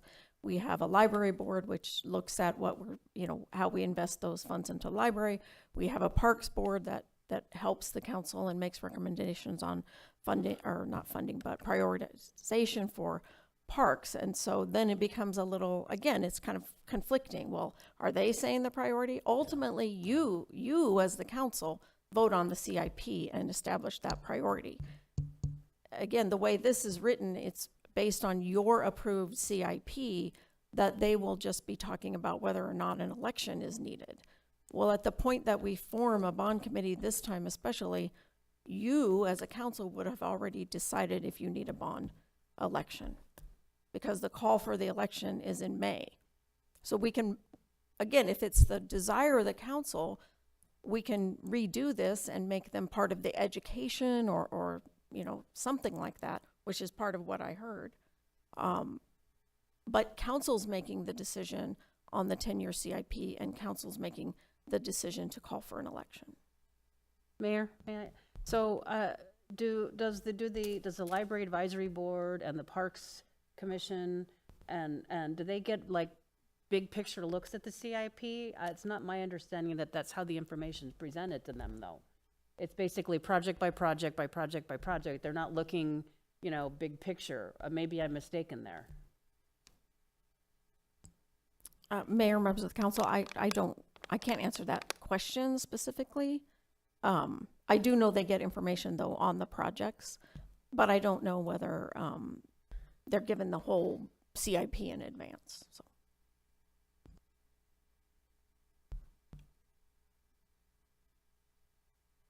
Okay, well, I said what I thought. I think we should just keep it the way we have it. That's my personal opinion. So Mayor, the current language doesn't empower the bond committee to, it empowers them to make recommendations, but it doesn't really charge them with prioritizing and, you know, rearranging our 10-year plan. And I don't think that, personally, I don't think that should be their job. Right. But certainly they or any other citizen can, you know, petition us to move things around in our CIP, and that's what we should be looking at funding, is what I think. And that's what the Parks Board's for anyway. Well, there's many boards. Yeah. It's the 10-year CIP is Right. citywide. It's all of the money we have available. How much are we going to put to, you know, I'm talking various about for this projects in various particular years? bond is what I'm talking about. Well, we don't know what we're going out for this year. Right. That hasn't been decided. Okay, so tell me what you need us to do, and we'll either do it or not. I think she already did. Mayor, members of the council, if I think and I listen to what you're saying, that actually sounds to me like what you want is more like a CIP committee that looks at the CIP in total and makes some recommendations to you. That is a little bit different than having a bond committee. The bond committee is not looking at everything. They're just looking at the projects that are being proposed to be funded by bonds. So, but I guess, again, I need some clarification, but I can offer something and then maybe you can have a consensus on it. And that is, one offer is to just keep the committee the way it is, keep moving forward, get it formed, because the terms have all expired, so we need to get it reformed, and then see where we are at that point in time. And if we need a change to this language, we can do it, you know, at that time. But that way we keep it moving forward, because it sounds like you want a committee, so we'll do that, and then we'll sit again at some point and talk a little bit about how we may want to modify this language. If that sounds good, then we'll just take that as our consensus and we'll We have a continue. consensus on I that? support that. I'm fine with that. Yes. Okay, you have Yes. you have your consensus. Great, thank you. Somebody hang up or somebody get on the line? Somebody hung up? Yeah. I'm still here, Mayor.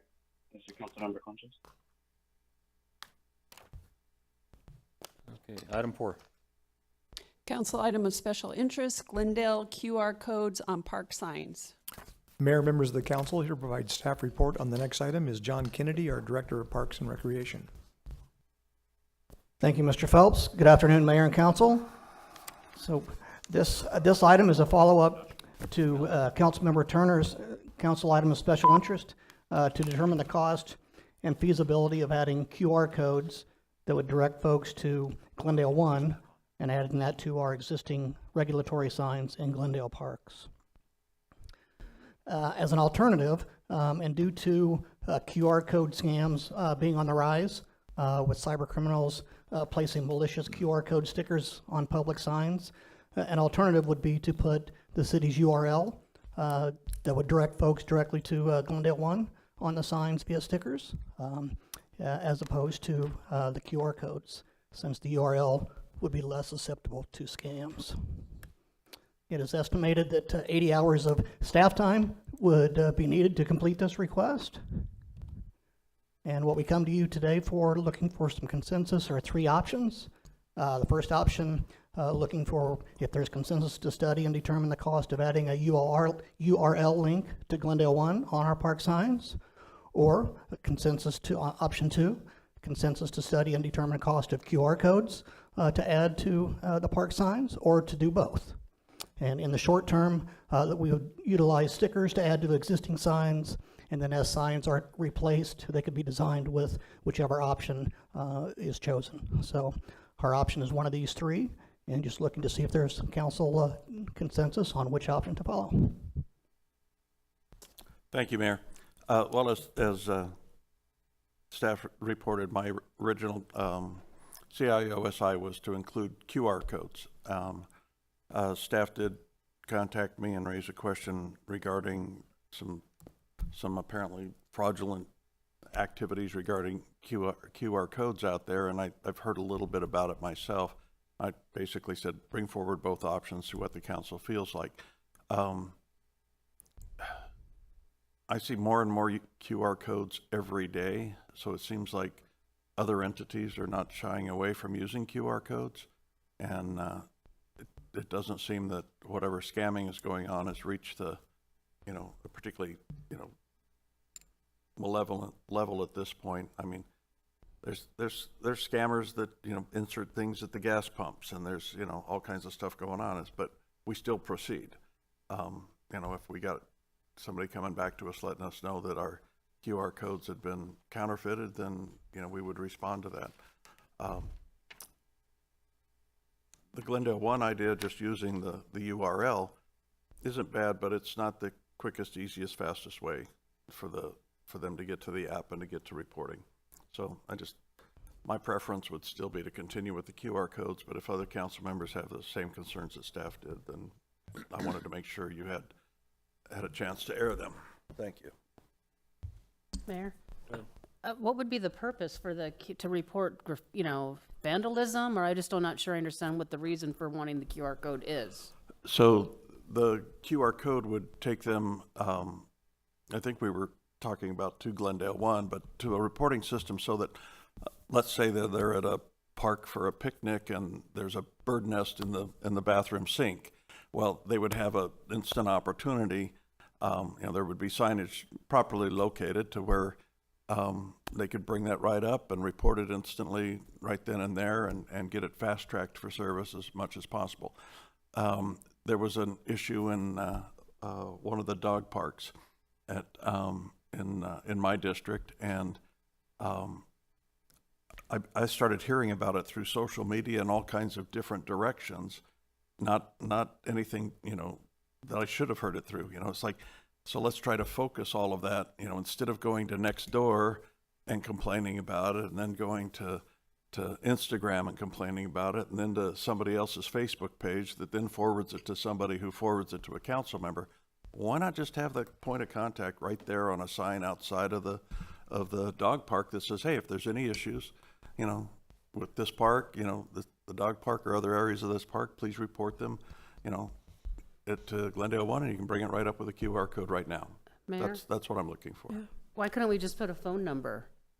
Instead of, and that way, even if somebody wants to just take a picture of the phone number so that you could, everybody's got a phone with them, instead of using a QR code where there could be some risk, because I'm really hesitant to click on things now. Okay. But just take a picture. We have park signs. Just put a any issues, for whatever issue you encounter. I mean, the issue with the did happen, the bird's nest in the sink, and it was a constituent of mine that sent it to me. And then I sent it over to parks. So, people figure out a way to report it, but don't we have a phone number on park signs already yeah, we already have that. Mayor, Vice Mayor, yes, there are phone numbers, contact phone numbers on all of our regulatory signage.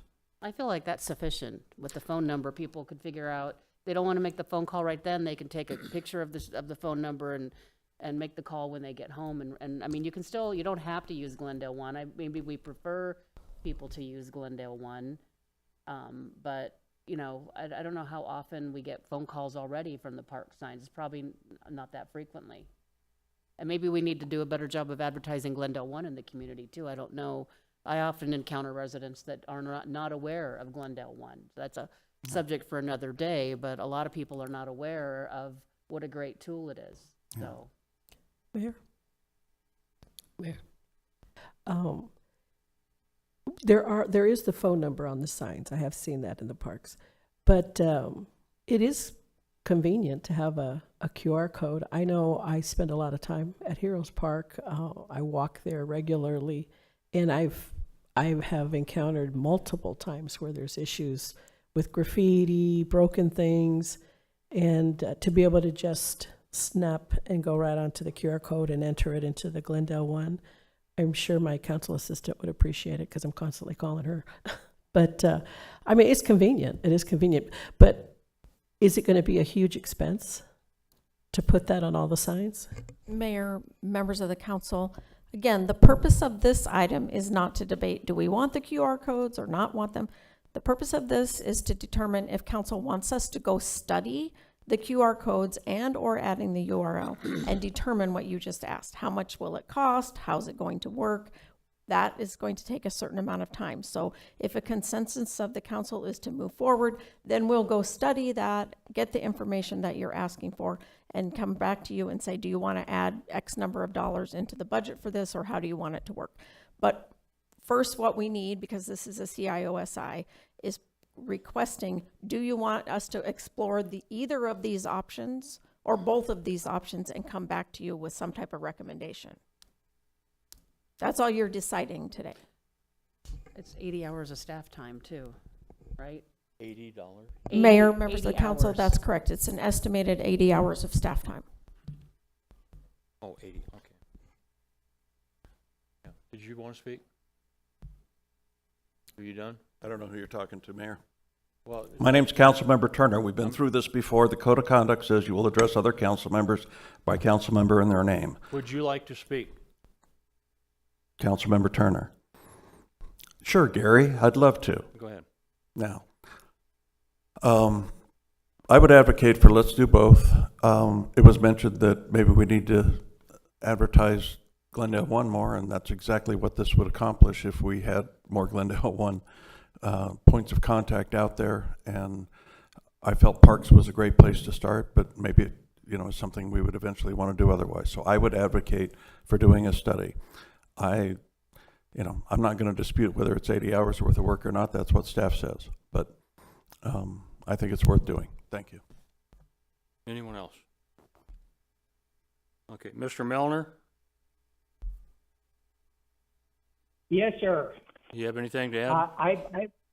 I have concerns with the QR code. I don't have a problem with the URL or the phone number. The other thing about a QR code that we have to remember is scanning the QR code doesn't just get you into Glendale 1 that you take a picture and you send it. You've got to put in your phone number, your email, you've got to put your name in there, your address, you've got to put all those things in there in order for that to happen. And I'm not sure that it's as quick as, if you don't already have Glendale 1, it's not as quick as it's being portrayed that you just snap and go. It takes time to get that filled out. And I don't know that our residents are really willing to do that, but I can see them very easily making a phone call. Okay. Mr. Conscious.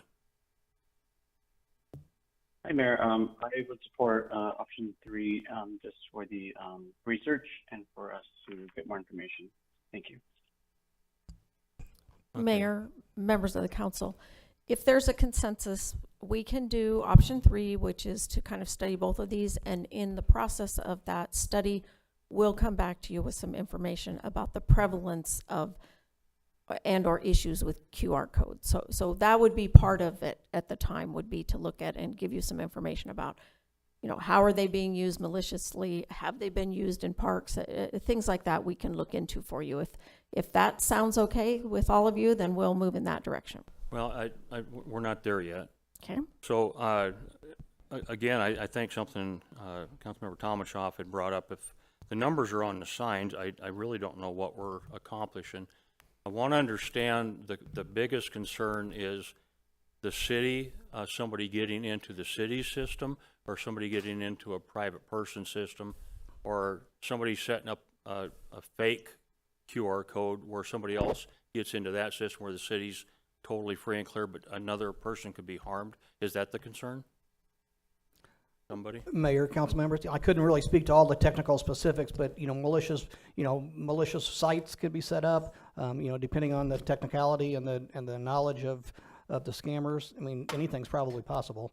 And Yeah. again, Mayor, members of the council, kind of to go along with what Councilmember Malner said, if that's not a valid QR code for the city and the person goes in and they set up their phone number and their address and all of their email and all of those things, and it was a malicious site, it has the potential that it, downloaded something onto their phone or their app or whatever it is and gets to their information. And it's also collecting all of that information on that person.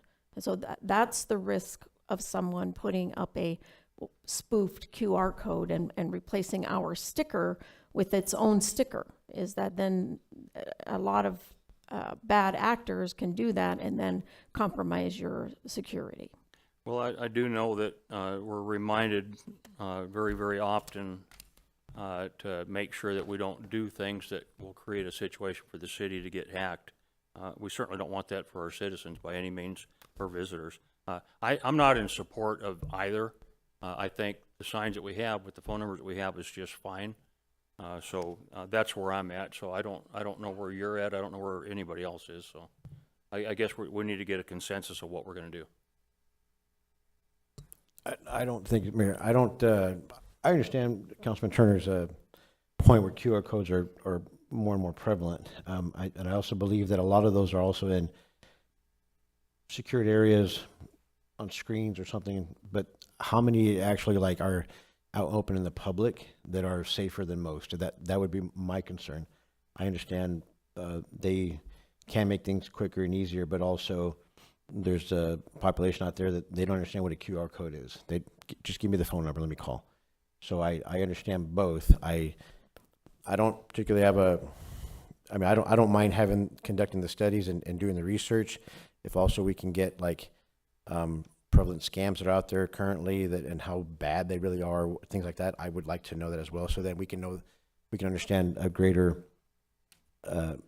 the risks that are out there that the citizens may be potentially stepping into, and that we want to kind of keep them, safe from.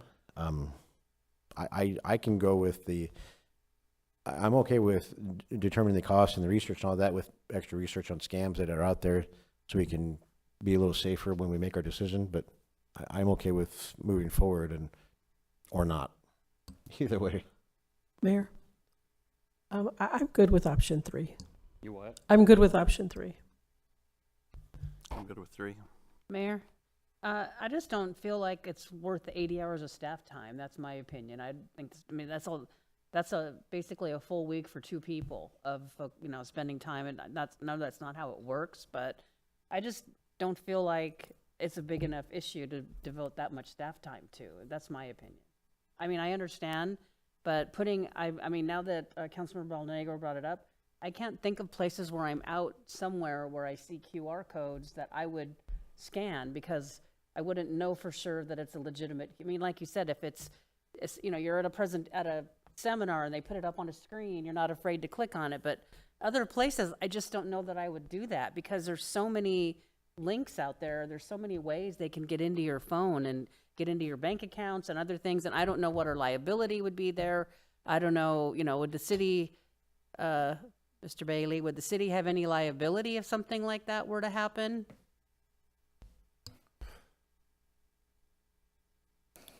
Mayor and council, you present a unique question. I think the liability, and again, you asked me, give you a quick answer here. This is like it's, but we would have to a heightened monitoring of those to ensure that there weren't any, there weren't any other QR codes. So it would probably increase our maintenance requirements because we'd have a higher obligation to make sure that there were not, because it sounds like we're all well aware of the fact that QR codes are a problem. So we need to be cognizant of that. All right, so there would be a cost to that then? Staff time and monitoring. Mayor, I'll defer to Parks on that, whether or not there's more staff time, but that's technically, yes, you would need to make sure that somebody would look at the signs on a regular basis to make sure that there were not improper QR codes. Thank you. Go ahead. Thanks. Again, this isn't the decision point on whether or not to go ahead with putting things on signs. It's, do we want to take a look at it? I'm not advocating that we take off the telephone numbers. And I'm fine also, as I said before, I'm fine if we just do a link to Glendale 1, but again, that's not the time this isn't the determining point for that. But the point of why we're using Glendale 1 instead of just, the telephone number or social media is because we've adopted Glendale 1 as our key data collecting and constituent responding mechanism for the city. And the more that we can focus that into Glendale 1, the better data we're going to have for addressing issues and determining their priority in the list of things, and also finding out sooner what's happening. Phones aren't answered on weekends. Phones aren't answered at night. But every experience I've had with Glendale 1 is that it gets tackled sometimes in the nights, evenings, or weekends, but also very first thing in the morning.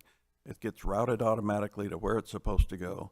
The constituent knows that it's happening with the feedback, and we end up with data that's trackable. But that's mostly what I'm looking at is let's start moving it out there to get our connection with the public more timely and more where they need it. Thanks.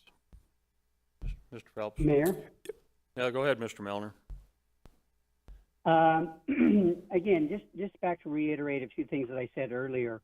I don't think the place for someone to learn about Glendale 1 is when they see the problem and and it's a QR code out in the public that they scan. I think I believe that creates, in my mind, way too much risk for fraud, and I don't want to see that happen in Glendale. The same thing could actually happen with the URL. I guess somebody could put a different label over that and go to a different URL, make it look like the city of Glendale, like you're putting in the claim, ask for private information, and abscond with it. So we're opening up a can of worms that we don't need to. I think we need to be, we need to take this half-month salary that's going to take to study this and put it into advertising Glendale 1. We need people to have Glendale 1 on their phone from a source that they can trust. They know it's a real app, that they can push the button and they can do it and they can go and run. When I'm walking down the street and I see a big pothole, I whip out my phone, I take a picture, I GPS it, and I send it off. That's what our citizens should be doing. But I'm not going to go scan a code looking on the street. If there were a street sign there with a code on it, I wouldn't be scanning that code and starting the process of getting approved to use Glendale 1, because it's not, as I said earlier, it's not just a simple process. It's not difficult, but it takes some time, and you have to really decide that you want to give in some of your private information about your email or who you are in order to use the Glendale 1. The phone number is always there. People can always call in, be more anonymous that way. I think that's the way to go. Thank you. Okay. Everybody's spoken. I don't think we have consensus to do anything. It doesn't sound like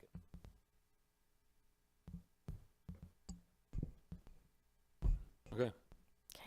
Okay, that's all we needed. Thank you. Thank you. All right, next item. Council item of special interest, bulk trash set out schedule. Mayor, members of the council, here to provide staff report this afternoon on both item number 5 and number 6 is Michelle Watenko, Director of Field Operations.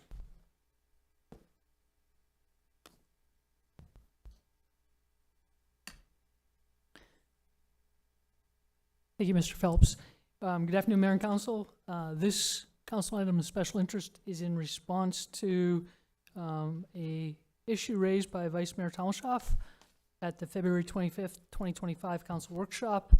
Essentially, the issue that's of concern is bulk trash. A little bit of background: bulk trash collection allows residents to place items out after 6 a.m. on the Thursday before their scheduled service week, and no later than 6 a.m. on Monday of that week.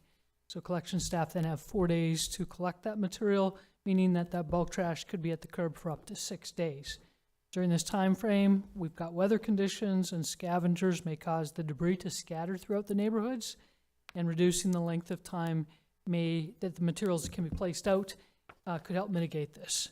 And so the deliverable for this council item of special interest would be to present options for material set out timeframes, and we are estimating it would take 40 hours of staff time to complete this. With that, I'd be looking for a consensus to complete this council. All right, well, I'm going to go to the person that asked for it. Thank you, Mayor. Thank you, Ms. Fontanko. And we've discussed this. I don't know, but I do get complaints from residents about if, especially during monsoon season when we get storms or it's windy and the debris blows all over the neighborhood. And I had discussed with Ms. Fontanko that now my district's in Zone 1, but Zone 1 is very large, and I said I imagine they don't just go there's probably quadrants of where they're saying this is where they're going to be on Monday, this is where they're going to be on Tuesday, this is going to be where residents could still be allowed to put their trash out in the big wide open time frame. But if we were more able to identify where they'll be in, say, Zone 1, Quadrant B, likely on Tuesday, Wednesday, they could maybe wait until then to put their stuff out if they want to. Some people, we've got the scavengers that'll rip open bags, plow through things and throw things down, looking to see what people have put out. So that was the reason I've had multiple residents ask me if there was some way where they would have a better idea of when the city's coming to their part of Zone 1. Thank you, Mayor. I'll go ahead and take it from my side. Myself, we've got acreage, a lot of trees, which you're aware of. I have to work around the calendar that you tell me that the drivers and the team should be there. I have to work around my personal calendar, and then I have to work around also Salt River Project irrigation, whether I can do what I need to do in time to get it out, or if I'm going to have to wait a whole month. I don't have a problem with the way it is personally. I have a lot of people tell me how envious they are of Glendale, that we have such a wonderful service that most cities don't offer it anywhere near that often. To mandatorily cut it down to where I have less time is just not, it's not going to work, especially in people that have acreage properties. Just not. Mayor? I would understand if you have an HOA, the HOAs can certainly control that. If there is a method that you could give better indication when you expect your trucks to be in an area, but I've had times where we've had monsoon storms come right basically about the time when I'm supposed to be getting service, or within a couple of days, and you guys are a week to 8 or 9 days later, just because there's so much volume. So I don't know. I know what she's trying to address. I don't know if there's a way to do it. I really don't know. I think the biggest problem is going to be people that have acreage, large properties, trees, things like that.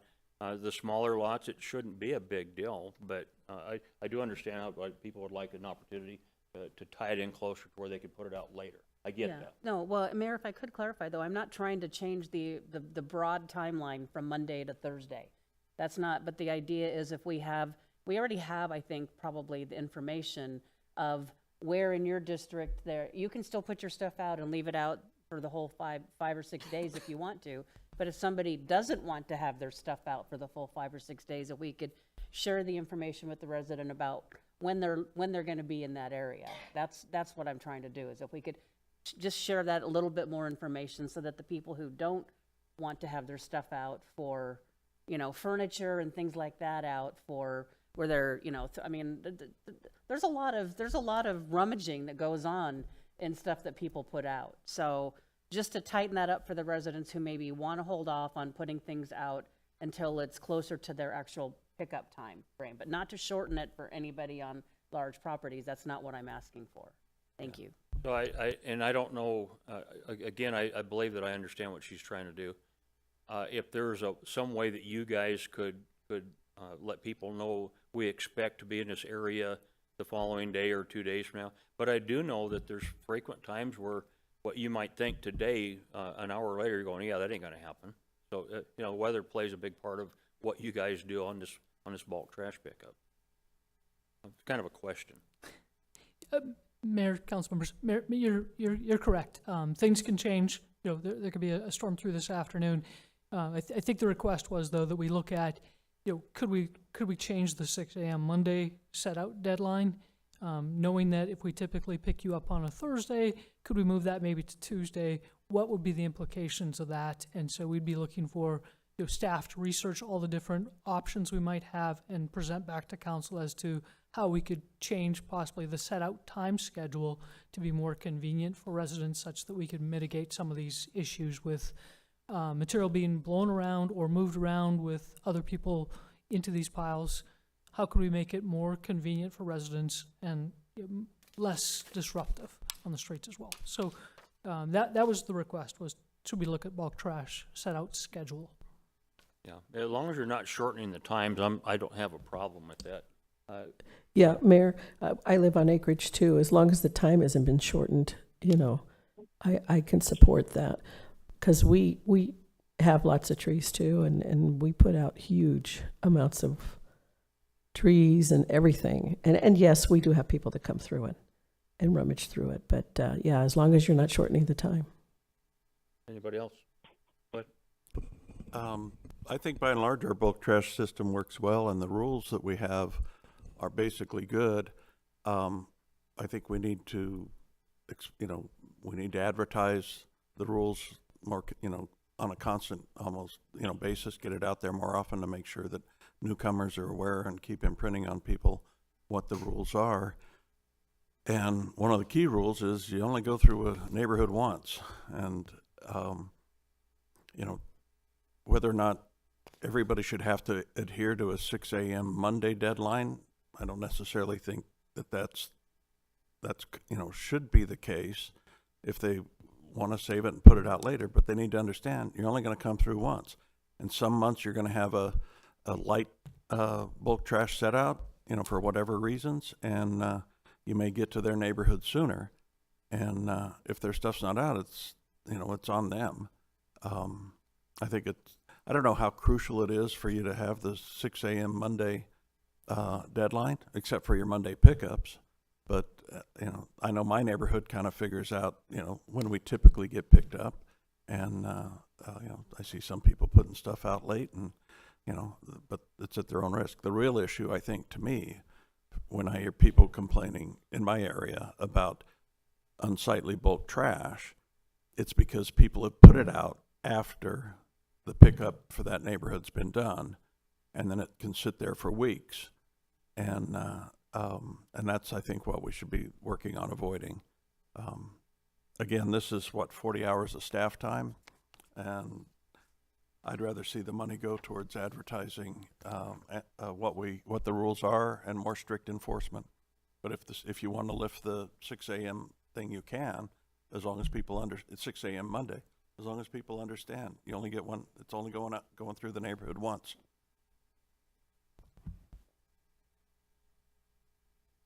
Anyone else? Mayor? Go ahead. This is Councilmember Malner. I don't have a problem with doing a little bit of study on it. My understanding is that even now, residents have the ability to go see where bulk trash is at in relationship to their neighborhood. Seems like I've looked at that once before, and I don't know if that's still available, but that would maybe be part of the answer to this situation. But I wouldn't have a problem to providing at least a study on whether or not we can tell people that they can set it out a little later if they'd like to, in order to avoid this problem with going through the bulk garbage on the streets. So I wouldn't have a problem going forward with the item of special interest, but I would believe that somehow we need to have some sort of communication with residents. They can log in and make sure that they're not going to miss bulk trash if they do delay it a day or two putting it out. All right. Mayor. Go ahead. Mayor, thank you so much. I know that the Cactus District residents really love our bulk trash program, and I am in support of this council item of special interest. Thank you, Mayor. Okay. Anything? No? No? Okay, so I don't know if we got a consensus or not. We did.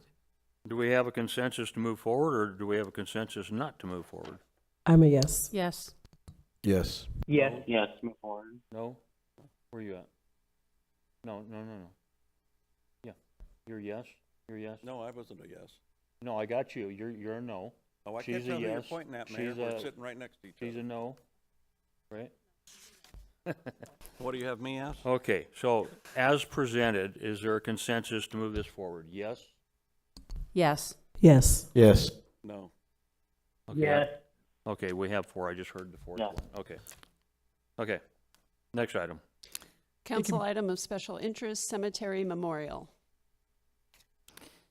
Mayor and Council, this is a council item of special interest that was raised by Councilmember Turner at the February 11th, 2025 council workshop, requesting staff to discuss with council the means of repairing, refurbishing, or replacing grave headstones at the Glendale Memorial Park Cemetery, as well as the addition of a statement and recognition to the existing memorial honoring the 16 Mexican farmer nationals. So the scoping statement with this one is to, the cemetery serves as a final resting place of the 16 Mexican farmer nationals who tragically lost their lives in a bus accident in Phoenix, Arizona on July 8th, 1959. Over time, 11 of these headstones have been deteriorated and are broken into pieces. One headstone is missing, and one was previously upgraded. A memorial at the site currently lists the names of the victims and includes the statement, "Here lies the remains of the Mexican workers who were the victims of the traffic accident on July 8th, 1959 in Phoenix, Arizona." So the goal of this council item of special interest is to get council direction on staff researching internal records for plot ownership, developing options and costs for repairs and or enhancements, and coordinating with the community and historical society. So it's the intent was not for staff or the city to pay for this, but to coordinate with outside agencies such that they could possibly raise the money for it. So the deliverables from this would be to verify the current ownership of the plots and exploration of potential ownership transfer to the city. So we don't know for sure who actually purchased the plots, if they were purchased by outside, if it was a nonprofit, or how it was done. And so there's research that's required there, just so we can verify with the attorney's office of if we have to take ownership transfer to the city and how we would do that. And then there's collaboration with the community and or historical society to assess headstone options and associated costs with that. And then coordination with the community and or the historical society again on any additional recognition efforts. With that, staff are estimating, because there is that research time that we do have to look at ownership of the plots, we're estimating 40 hours to complete this. And we'd be looking for council consensus on staff to proceed with this. Did you want to speak on this? Thank you. Yes, to reiterate what Ms. Botenko had said, that it's not, this is envisioned as a community project that needs some city collaboration. The city has the ownership records that they have for the cemetery, those sorts of things. It's just us basically saying that, yes, we want the city to cooperate with the community groups. The envisionment is that the community groups would raise the money for any additional memorial plaques or any changes that might be made to the headstones or to the grounds themselves in that area, those sorts of things. It's not a ask for the city to do those things. It's just there's certain places where the community organization would have to collaborate with the city, you know, on cemetery records and things like that.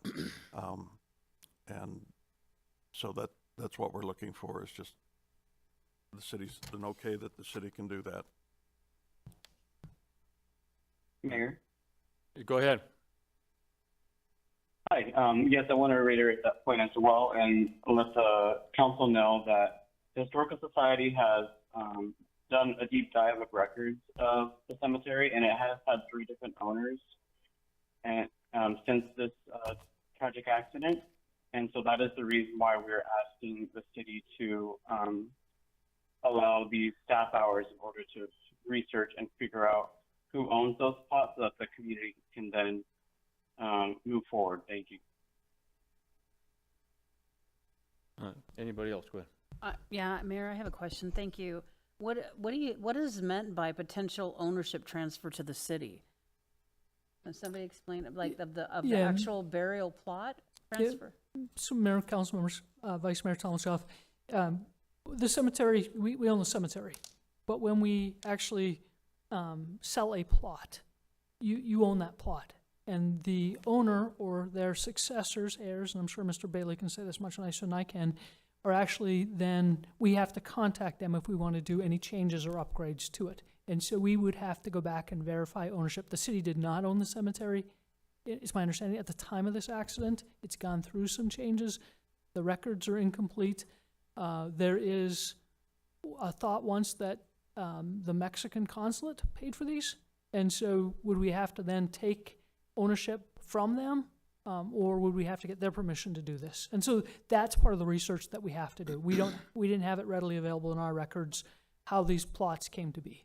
So that's part of the research that we have to do. Okay, so maybe I'm misunderstanding so we're not talking about potentially transferring ownership of the plots to the city. We're just trying to identify who the owners are? So Mayor and council members, Vice Mayor, we would look at, should we potentially transfer the ownership then to the city so we can coordinate these upgrades, or do we have to coordinate with the actual owner to do that? That is that first one is, if we own them, then we can do this. If we don't, we have to find out who owns them, and should we actually then take ownership of these plots? That was part of that first item there that I pulled back up, verification of current ownership and Right. exploration. What would be the pros and cons for doing it? And again, we would come back to council with that information. Mayor? As you can see in front of each one of you, I went out to the cemetery and took pictures of the grave sites and the headstones. There's already quite a nice and probably expensive monument to them there. When I first saw this, I thought that we were being asked as the city to pay for them, which I don't think is something that we should be involved in. I am not for the staff taking 40 hours to research all this. If you look on the last page of the Exhibit A that I placed in front of you, there was a headstone that was already replaced. Do we know who did that? Mayor, council members, Councilmember Thomas, or Guzman, no, we don't. We do not have records in our cemetery of that, so we'd have to go back through historical records to see if we could find that. So basically, the other question I have too is, how did we get this? I mean, was somebody at the cemetery and decided that they saw all of these headstones broken and that something should be done? I'm a little confused on that. I know that back in February when this was presented to the council, it was done through public comment. And I just wanted to clarify something before we went on with this. At the end of that council meeting, I was approached by the individual that brought this to the committee, and he suggested that because I was Hispanic and they were Hispanic, that I should go to the cemetery and support this whole issue. And I just wanted to clear something up for the record. I don't support issues because they involve individuals that are the same race as me, and I found it quite offensive to suggest that. I was elected to represent all of the citizens of Glendale, and that's what I will be doing.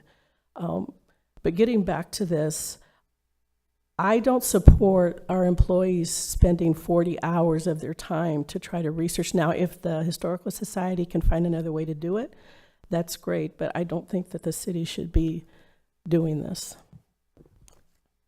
Thank you, Mayor. Anybody else? Sure, why not? Because That wasn't a challenge. well, I mean, is this something that the Historical Society wants to pursue? Has there been discussions with the Historical Society and this is something that they want to pursue? Is that? Mayor, council members, Vice Mayor Tomshoff, our staff has not yet had that conversation. From other council members, former council members, we've heard that they do want to, and so we haven't done that yet. That would be in collaboration with them to confirm that they do want to pay for it, and they would be raising the money and paying for these systems. I mean, to me, that would be, if this is something that the Historical Society wants to pursue as as part of the history of Glendale, I think we should, my feeling is we should collaborate with the Historical Society if this is something they want to do. So I don't know whether that would be brought back with before you spend 40 hours. But I mean, if the Historical Society is in support of spending their time and energy and possibly finding a way to raise the money and do the things they want to do, I'm okay with that, but I would want to know that that's what they want to do before I say, yes, let's move this ahead. So, Mayor. I don't know. Were you finished? Yeah, go ahead, Mr. Milner. This is Councilmember Conchas. Okay, I did sorry. talk with the Historical Society, and they've already put in some time in order to do the research on this, and there's even a video from the British press that came out. It was an international story. So the Historical Society can provide the council with up to 16 articles from this tragic accident. And I've also had preliminary conversations with the West Valley Cesar Chavez Foundation about also getting involved in this. So this item is just to figure out the plots and who is the ownership of those plots, because without that we can't move forward. And those are two potential community organizations that are ready to fundraise and to take on this project. We just need the city as a partner in order to move forward. Thank you. Anyone else? Mayor? Go ahead. Councilmember Melton. Yes, just a couple of questions. If the Historical Society had come to the city of Glendale or to the cemetery and said, can you help us identify these plots? Would they not have just done that? And that's a question to staff. Mayor, council members, Councilmember Melnar, I don't know how far we would have gone into researching. These records are not in the new records at the cemetery, which are quick and easy, and I think staff would have stopped at that point and asked me, how far back do I go? What do I do? It's not the owner of it, but I can't answer that because that didn't happen. I just know the records weren't readily available. So we do have to go back to the Mayor, if I may. Go ahead. Then I don't have a problem moving this forward with that research, because I think as a city we should do that. If the Historical Society or other organizations are willing to put time and money and effort into improving the cemetery, I think we should at least put forth a little bit of effort in helping them identify these plots. I am not in favor of transferring it to the city of Glendale under any circumstance. I think they need to stay as they are, and we negotiate with the owners of the plots and move it forward in that direction. Thank you, Mayor. Go ahead. Mayor and council, just as kind of a final note here, and there's a unique element to this in that we are speaking about the grave sites of people that are not family. We don't know them. We know of their circumstances, but before anything that can be done to those plots, we need to identify their family and talk to their family. We cannot unilaterally go out and do stuff to them. So I want to make sure that everybody understands the expectations and be really clear about what the city's role is in this, that we can help and we can provide assistance. but there will possibly be circumstances where we don't know who owns it. And even more so, we cannot find who is actually the responsible party. And in that case, the city cannot unilaterally go out and actually do activities on a grave site. So we'll research that, but I want to make sure that we set some really honest expectations, I think, with regards to what the outcome is in this regard. Thank you.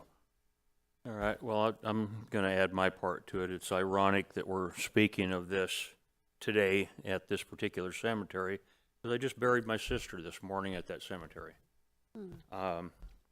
With that said, my family, the survivors of my sister, we went together, put our money together for the things that we had to pay for to the city. And I'm fine with researching this a little bit to try to figure out who the owners. I think that's going to be very difficult. If that's done, I would like to see them go through the Council of Mexico. I think that they might be some huge opportunities for success. But with that said, if the citizens of Glendale are paying any of this, as far as redoing the grave sites, the headstones, any of that, I would not be in favor of that.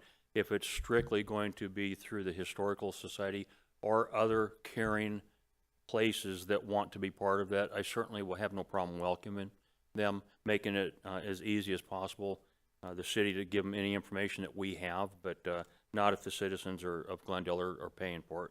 So with that, I have no problem with moving this forward, find out information, trying to figure out who they are, but not if it costs us money after that initial investment of looking. So, did you have a question? Yeah, well, thank you, Mayor. I think, my condolences to you and your family. I believe that I'm okay with moving forward with this for a couple reasons. One, if I'd hate to look at like the city as being the roadblock to having a group of individuals, societies, or organizations to come take care of this or handle this on their own, that we're the roadblock that prevented them from doing that.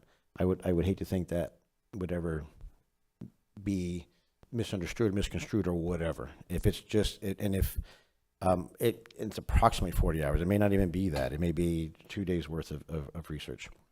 And to offer the families, some peace or some dignity, where a group that people many years later are trying to help them to give them better markers, better burial site, and all we're providing is the research for the organizations to take care of that financially.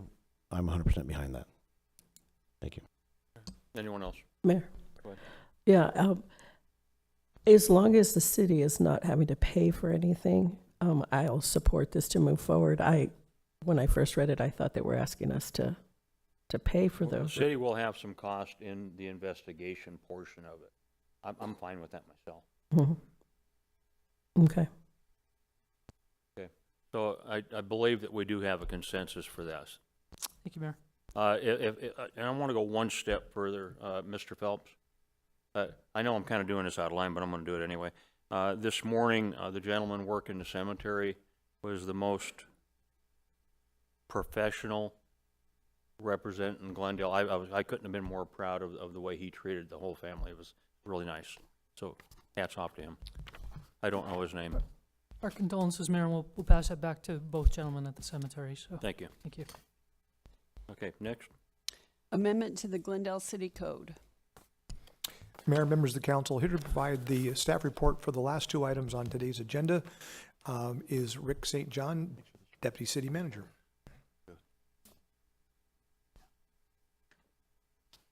Good afternoon, Mayor and Council. Today we got hopefully a brief presentation on some code revisions that we just like to talk to the council about. Here with me is Tim Bowling, our code official. He'll lead the discussion. Thank you.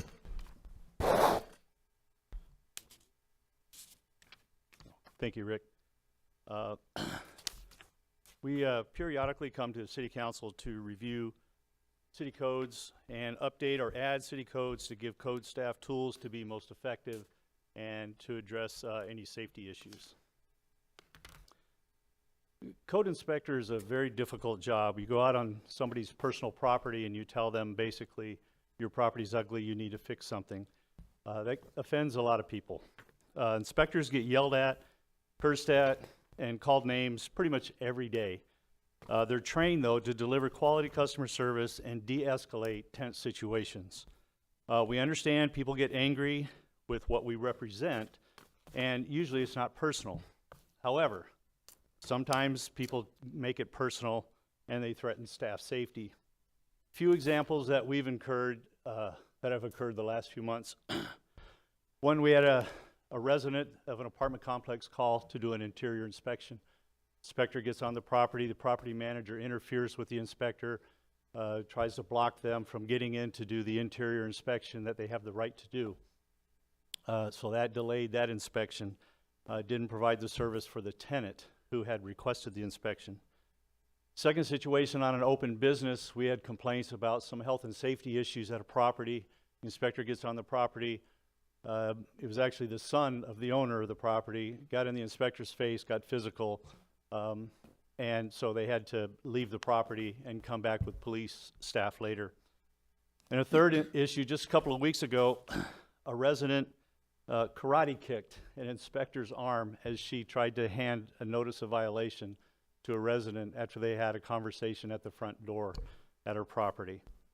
This is a code that, if it's on the books, would help provide a level of safety for inspectors that are out in the field. And again, these are for those extreme situations where people are threatening to get physical or they get physical, and we would have this code. Yeah, I want to stop you there for a second. I don't know the exact year, but it's probably 16, maybe 17 years ago. I was in the Arizona legislature in the House of Representatives.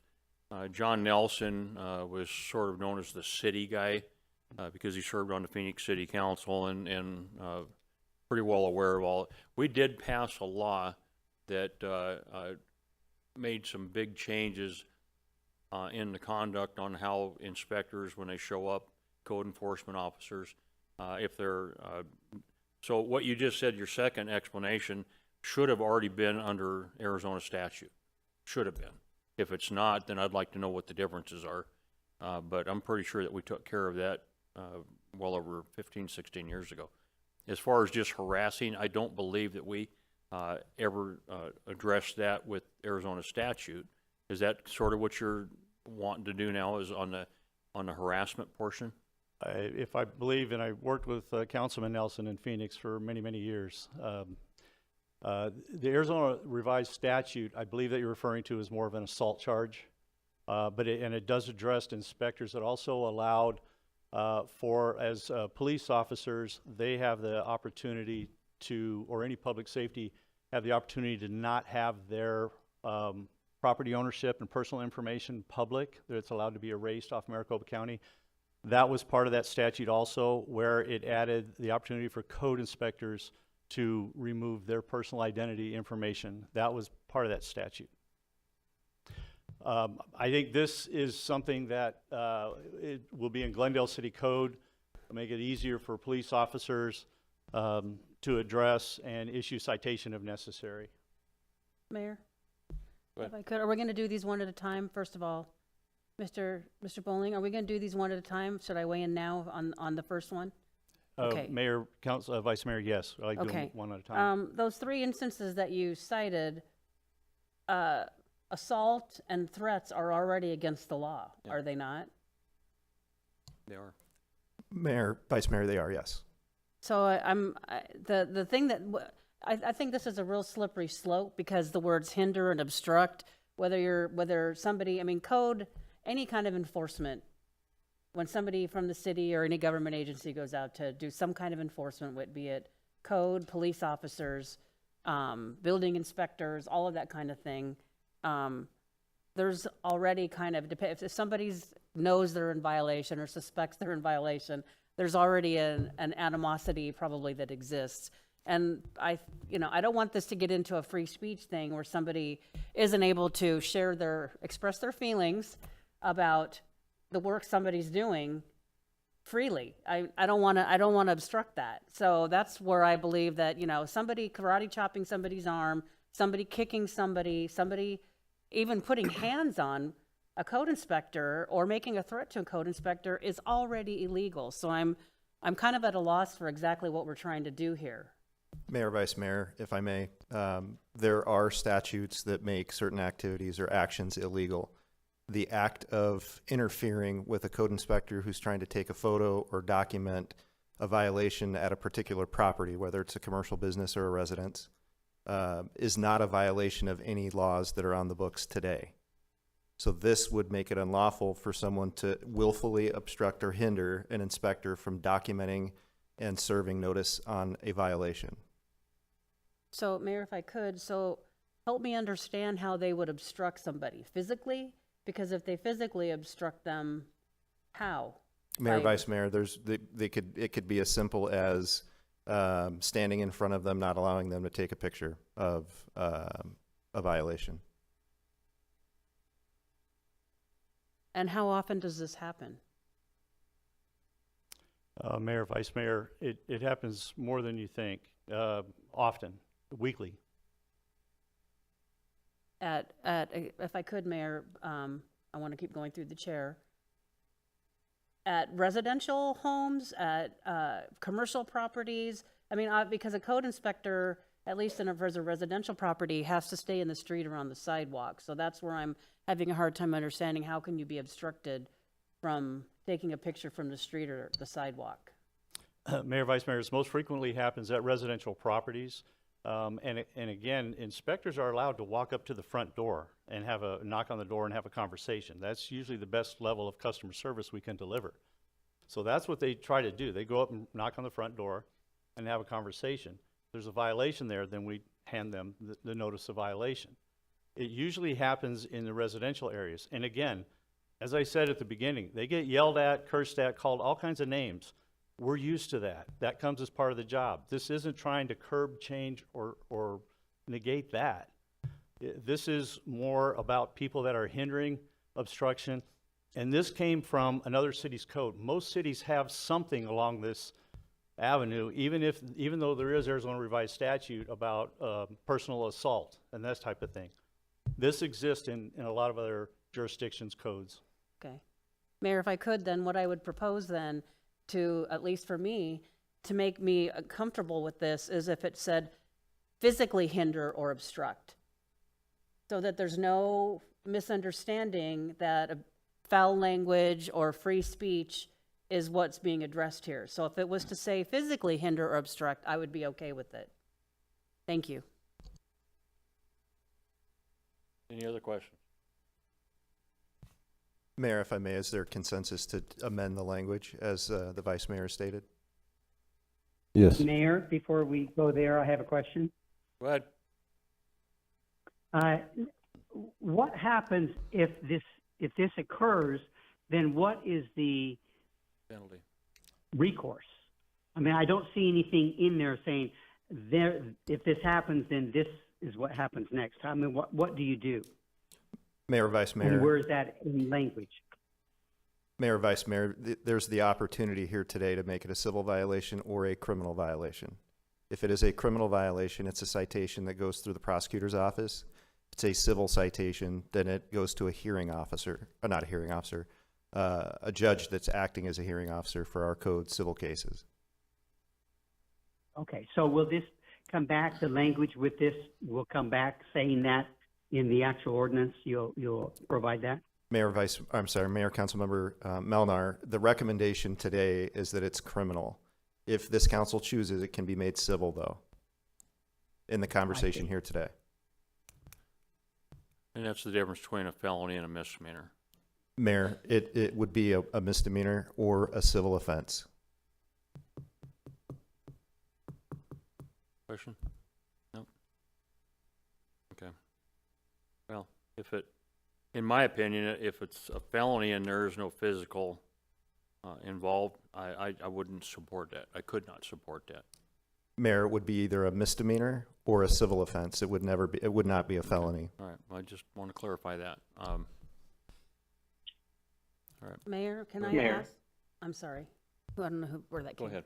from. May I ask if everybody's okay with adding the word physically hinder or obstruct, so it's clear that we're talking about physical actions where you're blocking somebody from taking a picture, which would be a physical hindrance. I think he said that he would But I, add that in but the I wanted to amendment. make sure that everybody was okay with that. I think he was asking for a consensus, so. Okay, if there's no other conversation, with the amendment offered, Mayor, go ahead. I just wanted to emphasize that I would be against criminal charges and I would be support civil, but I do support the Vice Mayor's language change. Thank you, Mayor. That. Mayor, for Yes. clarification, then we have consensus to add the word physical and to make it a civil offense. Correct. Yes. I think so. Thank you. It looks like it, Yes. yes. Yes. All right, what's next? Okay, thank you, Mayor. Court ordered abatement was a statute or a city code that was added in May of 2021. We haven't had any cases to bring forward until now. And now that we have a case coming forward, the violations are pretty much in Chapter 24. We changed a lot of city codes between May 2021 and now, and the zoning ordinance got rewritten into the Unified Development Code. And so some of the codes changed. So in order for us to pursue, well, we have a case now, we anticipate future cases. We'd like to change it so that we could use a court-ordered abatement process in the Glendale City Code and any chapter of Glendale City Code.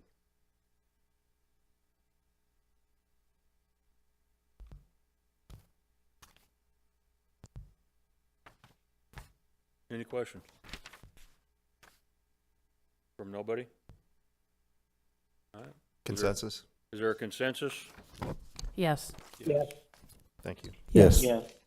Okay, thank you. And the regulations for parking and storing construction-related equipment was in the 1993 zoning ordinance. The zoning ordinance went to the UDC. Most of the parking issues got put into Glendale City Code Chapter 24. One that got overlooked, didn't get put in, was parking and storing construction equipment. Again, some issues have come up about parking, storing construction-related equipment in the front yard, visible from beyond the boundaries of the property. So now we don't have a code. We would need to put this in Chapter 2468E9 that would restrict the parking and storage of construction-related equipment, and it gives a few examples. The only exception would be when there's on-site construction being performed. Mayor? Go ahead. Yes, just a question on that. So it says here, prohibited in residential districts. So does that include, let's say you have a dump truck and a backhoe in your backyard that is clearly visible. Is that a violation under this code? Mayor, Councilman Mauner, I didn't hear, is it visible or yes or no? Visible, yeah, visible from the street. If it's visible from the street, then it would be prohibited from being parked in a residential district. Okay, so it would be legal even in the backyard. Okay. Mayor, Go ahead. I want to acknowledge that my district has a lot of manufacturing, construction workers, landscapers, tradespeople, and a lot of folks do have some of their vehicles either in their front yard or somewhere. So I do have 4 questions, but I'll keep them very short and I'll say them all at the same time. So does this proposed code apply to buffer zones or mixed-use areas where residential and commercial property exist side by side? Will this impact residents who lawfully store work-related vehicles or trailers at their homes, especially in older neighborhoods without HOA regulations? Will there be a permitting process or a grace period to folks to come into compliance without being penalized immediately? And the last question is, what is the proposed enforcement process and what kind of penalties, fines, citations, towing, et cetera, would residents face under this new rule? Thank you. Mayor, Councilmember Conchas, I'll try to address all the questions at the same time. So the first thing I would like to say is the parking of these types of vehicles in public view, so that's visible from beyond the boundary of the lot, is currently partially covered under the parking that talks about parking commercial vehicles on your property. So you can have up to 2 Class 3 or smaller commercial vehicles on your property. Anything larger than what is classified as a Class 3 in our code, it's not our code, it's ADOT's code, would not be allowed on the property. These vehicles would classify higher than a Class 3. It's just not very clear in the code. And so when you go to court with a citation, it's a harder case to prove than if we had it separated as Mr. Bowling has brought to you today. As far as grace periods, because it is illegal today, there wouldn't be any grace period. And as far as I know, we don't have any active cases where these types of vehicles are being parked in residential districts. And we have covered the majority of the city over the last year under the code enforcement plan for touching every residential property at least once every year. Councilmember Conchas, was there something that I missed? Mayor, may I ask a follow-up question? Go ahead. Can you just inform me, of course, I don't know the difference between Class 3, Class 2. How big is the Class 3? What is an example? Class 3, oh man. Mayor, Councilmember Conchas, I would have to look it up. There's a gross vehicle weight rating. I think Mr. Bailey has it. Is it 19,000? 19.5. Excuse me, Mayor and Council, 19,500. Okay. So anything larger than 19,000, gross vehicle weight rating of 19,500 would not be allowed on a residential property. I think we did carve out an exception for the very large Super Duty F-450 style personally owned vehicles.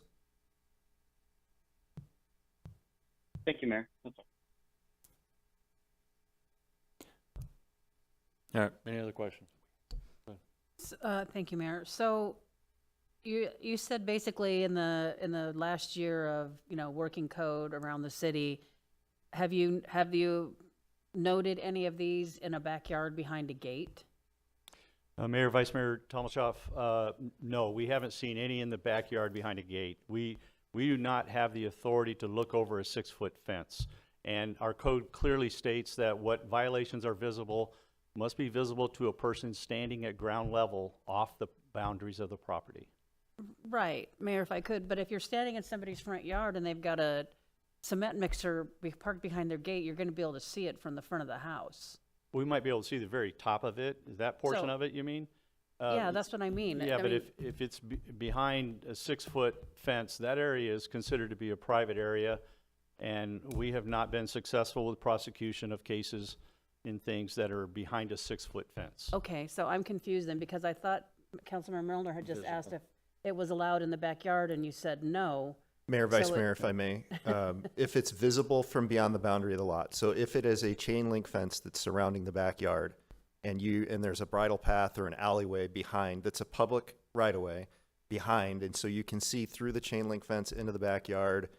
There's some areas in Ocotillo and Yucca that have circumstances where there's chain link fences around larger properties. Parking a cement mixer or a backhoe or something like that that's visible from a public place beyond the boundary of the lot without looking over a block wall and making an assumption that what you're seeing is the top of a cement mixer, because I think that's what the court would say is you're making the assumption because you can't actually see the entire vehicle, if you will. Then we would be able to go after seek a violation for something that's visible through a chain link fence. But behind a block wall, as Mr. Bowling said, we've not had success prosecuting those types of cases. What about Mayor, if I could, a wooden gate, something like that? Most of them, they wouldn't probably likely be behind a block wall. They'd be behind some sort of gate so you can, get it in and out. Mayor, Vice Mayor, again, we'd have to make the case that it's visible, that you can visibly see it from beyond the boundary of the lot standing at ground level. I understand exactly what she's saying. So you have something that if the gates are open and you can see it, then it's not legal. If the gates are closed, then it could be legal because you can't see it. But if there's a crack between the boards and the fence this much, does that count? Mayor, the answer is no, but I'd also point out that would, if it's illegal after we implement this code, it's also illegal today.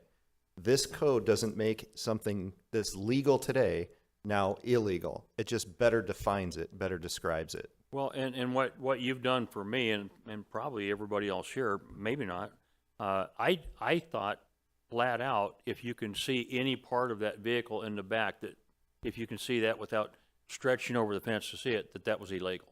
And what you clarified today is, no, that's not. You have to see from the ground up without something encumbering your view. Is that correct?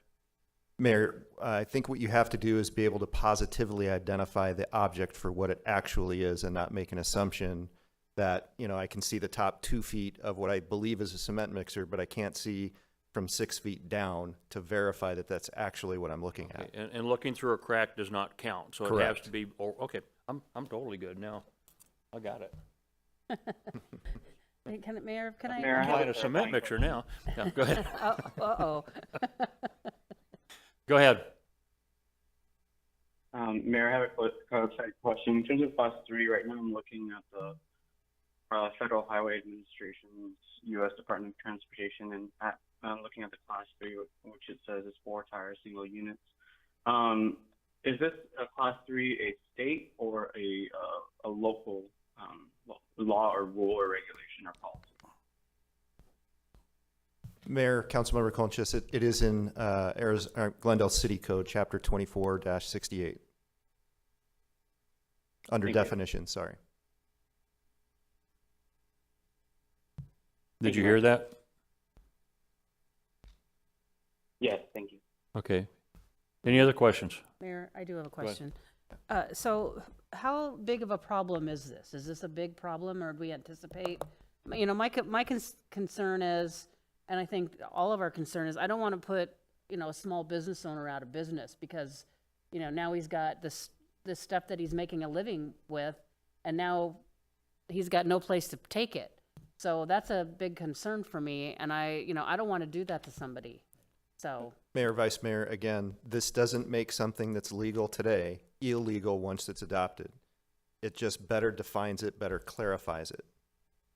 So if you have a person that's a small business owner, construction company, they're parking their utility trailer or some other flatbed on their property today, and it's not a violation, this won't make it a violation moving forward. This is just providing a better definition and clarity. Okay, so, and I know we had a conversation about this before, about the UDC code is permissive, and this is not in the UDC code, which means it's already not allowed. Is that Vice Mayor, correct? correct, And this is yes. just basically making it easier for somebody to find, rather than having to look in our UDC code. We're adding essentially a subsection to section 2468. So Mayor, Vice item Mayor, 9. the difference between the 1993 zoning ordinance and the UDC under off-street parking residential districts, it used to clearly define what was allowed and what was allowed. So if it wasn't defined in there, then it wasn't allowed. Now it simply, well, I think we added some language through the UDC adoption process, but the consultant proposed saying, see Chapter 24 of the Glendale City Code. And that's all it said. So we removed 95% of what was in the UDC or zoning ordinance and moved it into Chapter 24. This just got dropped off. So we're just asking to add it back in. It provides better clarity for your constituents. Thank you. Anyone else? All right, is there a consensus as written? Move Yeah. this forward. Yes. Yes. Yes. Yeah, there you go, guys. No. Okay, thank you. Thank you. Last item? Council item of special interest, banning all fireworks. Mayor, Council, this is a council item of special interest submitted by Councilmember Conchas on seeking an ability for the city to completely ban fireworks.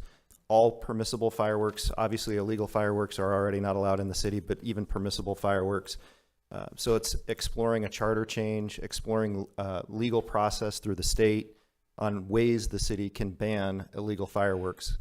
Part of the council item of special interest includes doing a study on the environmental impacts and the impacts on our public safety resources. And then it also includes a piece for public engagement. Obviously, the public engagement part would be the heaviest lift for staff. I'm guessing 35, 40 hours of staff time to get this done.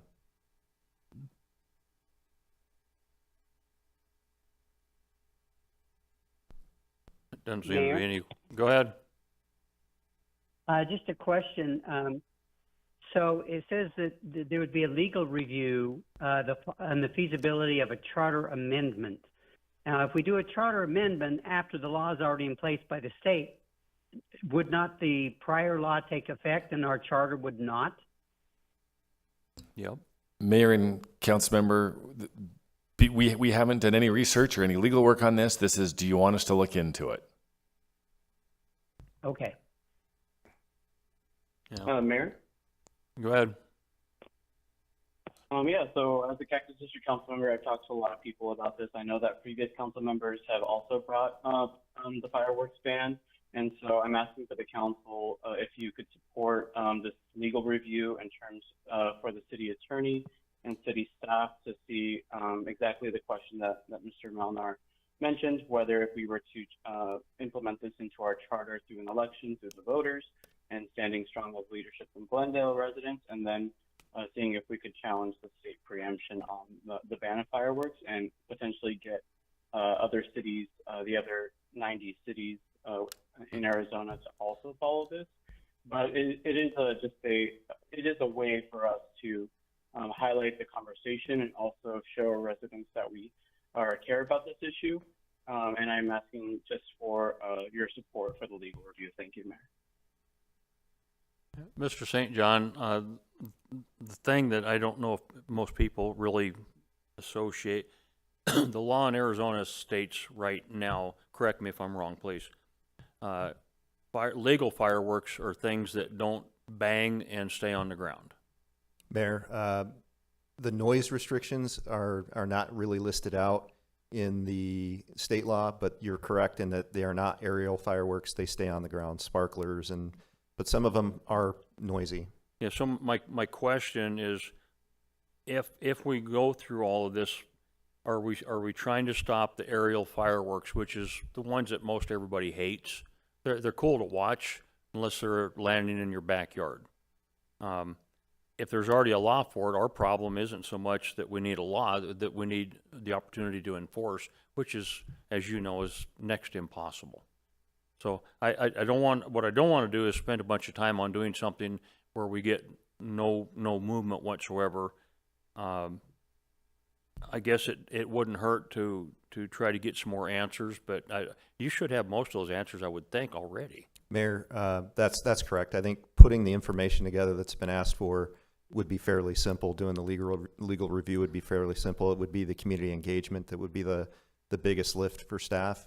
And in conversations, Mr. Bailey and I, meeting with Councilmember Conchas on this council item of special interest, specifically, we talked about permissible fireworks, the ones that stay on the ground, as being part of the problem.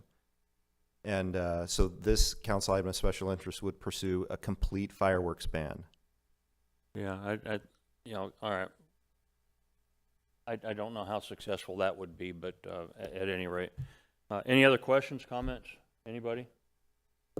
Okay, so is there a consensus for them to gather the information? Yes. That's really all you're after right now? Yes. Okay. Yes. I do believe we have a consensus, yes. Thank you. All right. City manager's report. Mayor, members of council, I'll roll our video report.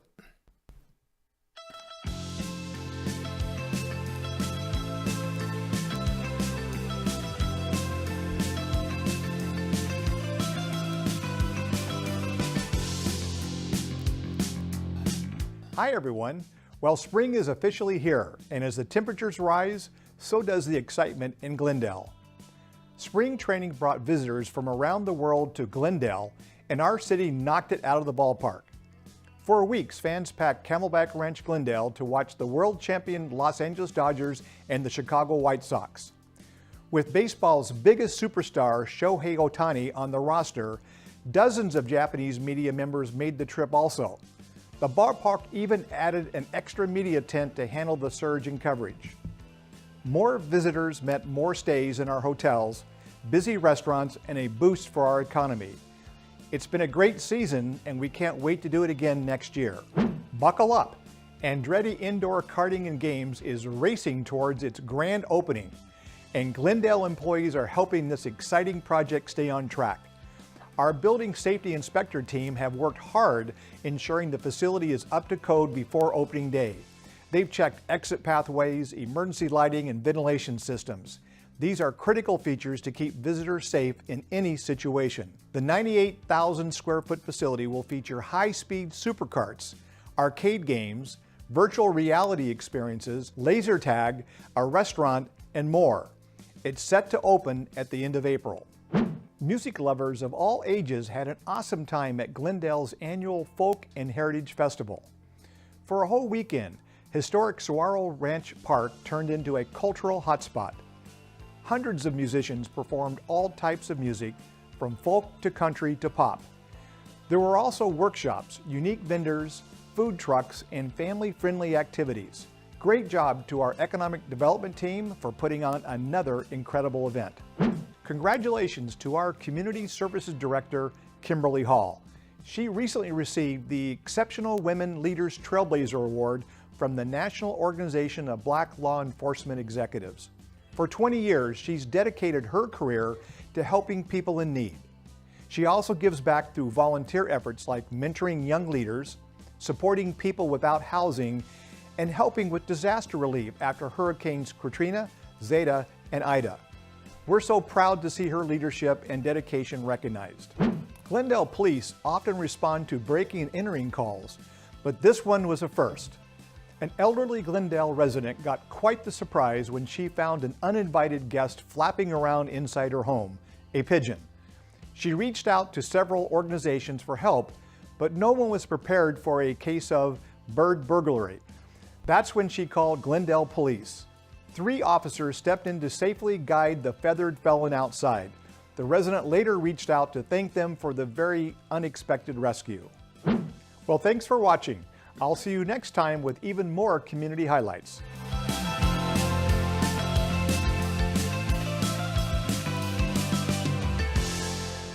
Mr. Bailey.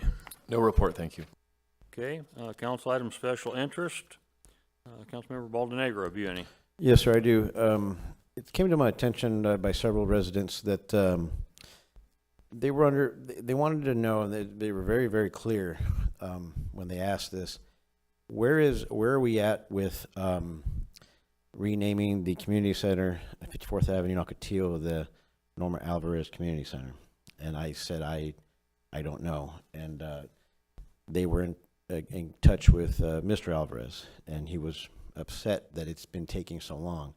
And as I did some research, it seems like the person who brought it up didn't do the correct steps to make it a council item of special interest so that we could look into renaming that building after her.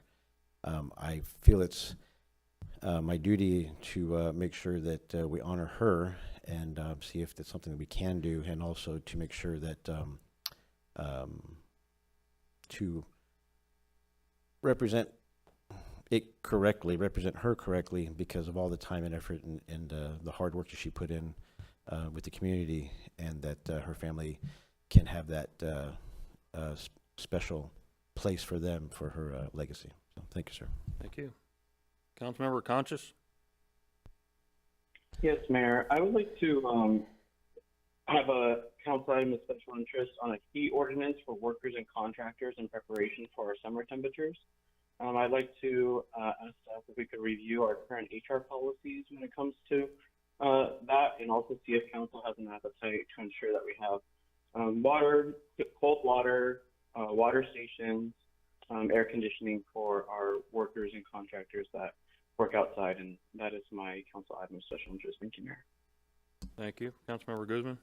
Yes, Mayor, I have one. Since next year in 2026, our country will be celebrating our 250th birthday.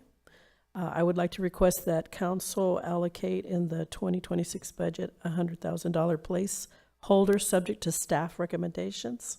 Also, I'm requesting that staff bring forward recommendations for celebratory events to occur throughout the year. Okay. Councilmember Melner? I have nothing new, but I'd like to be added to Councilmember Guzman's item of special interest. Okay. Councilmember Turner? None today. Vice Mayor?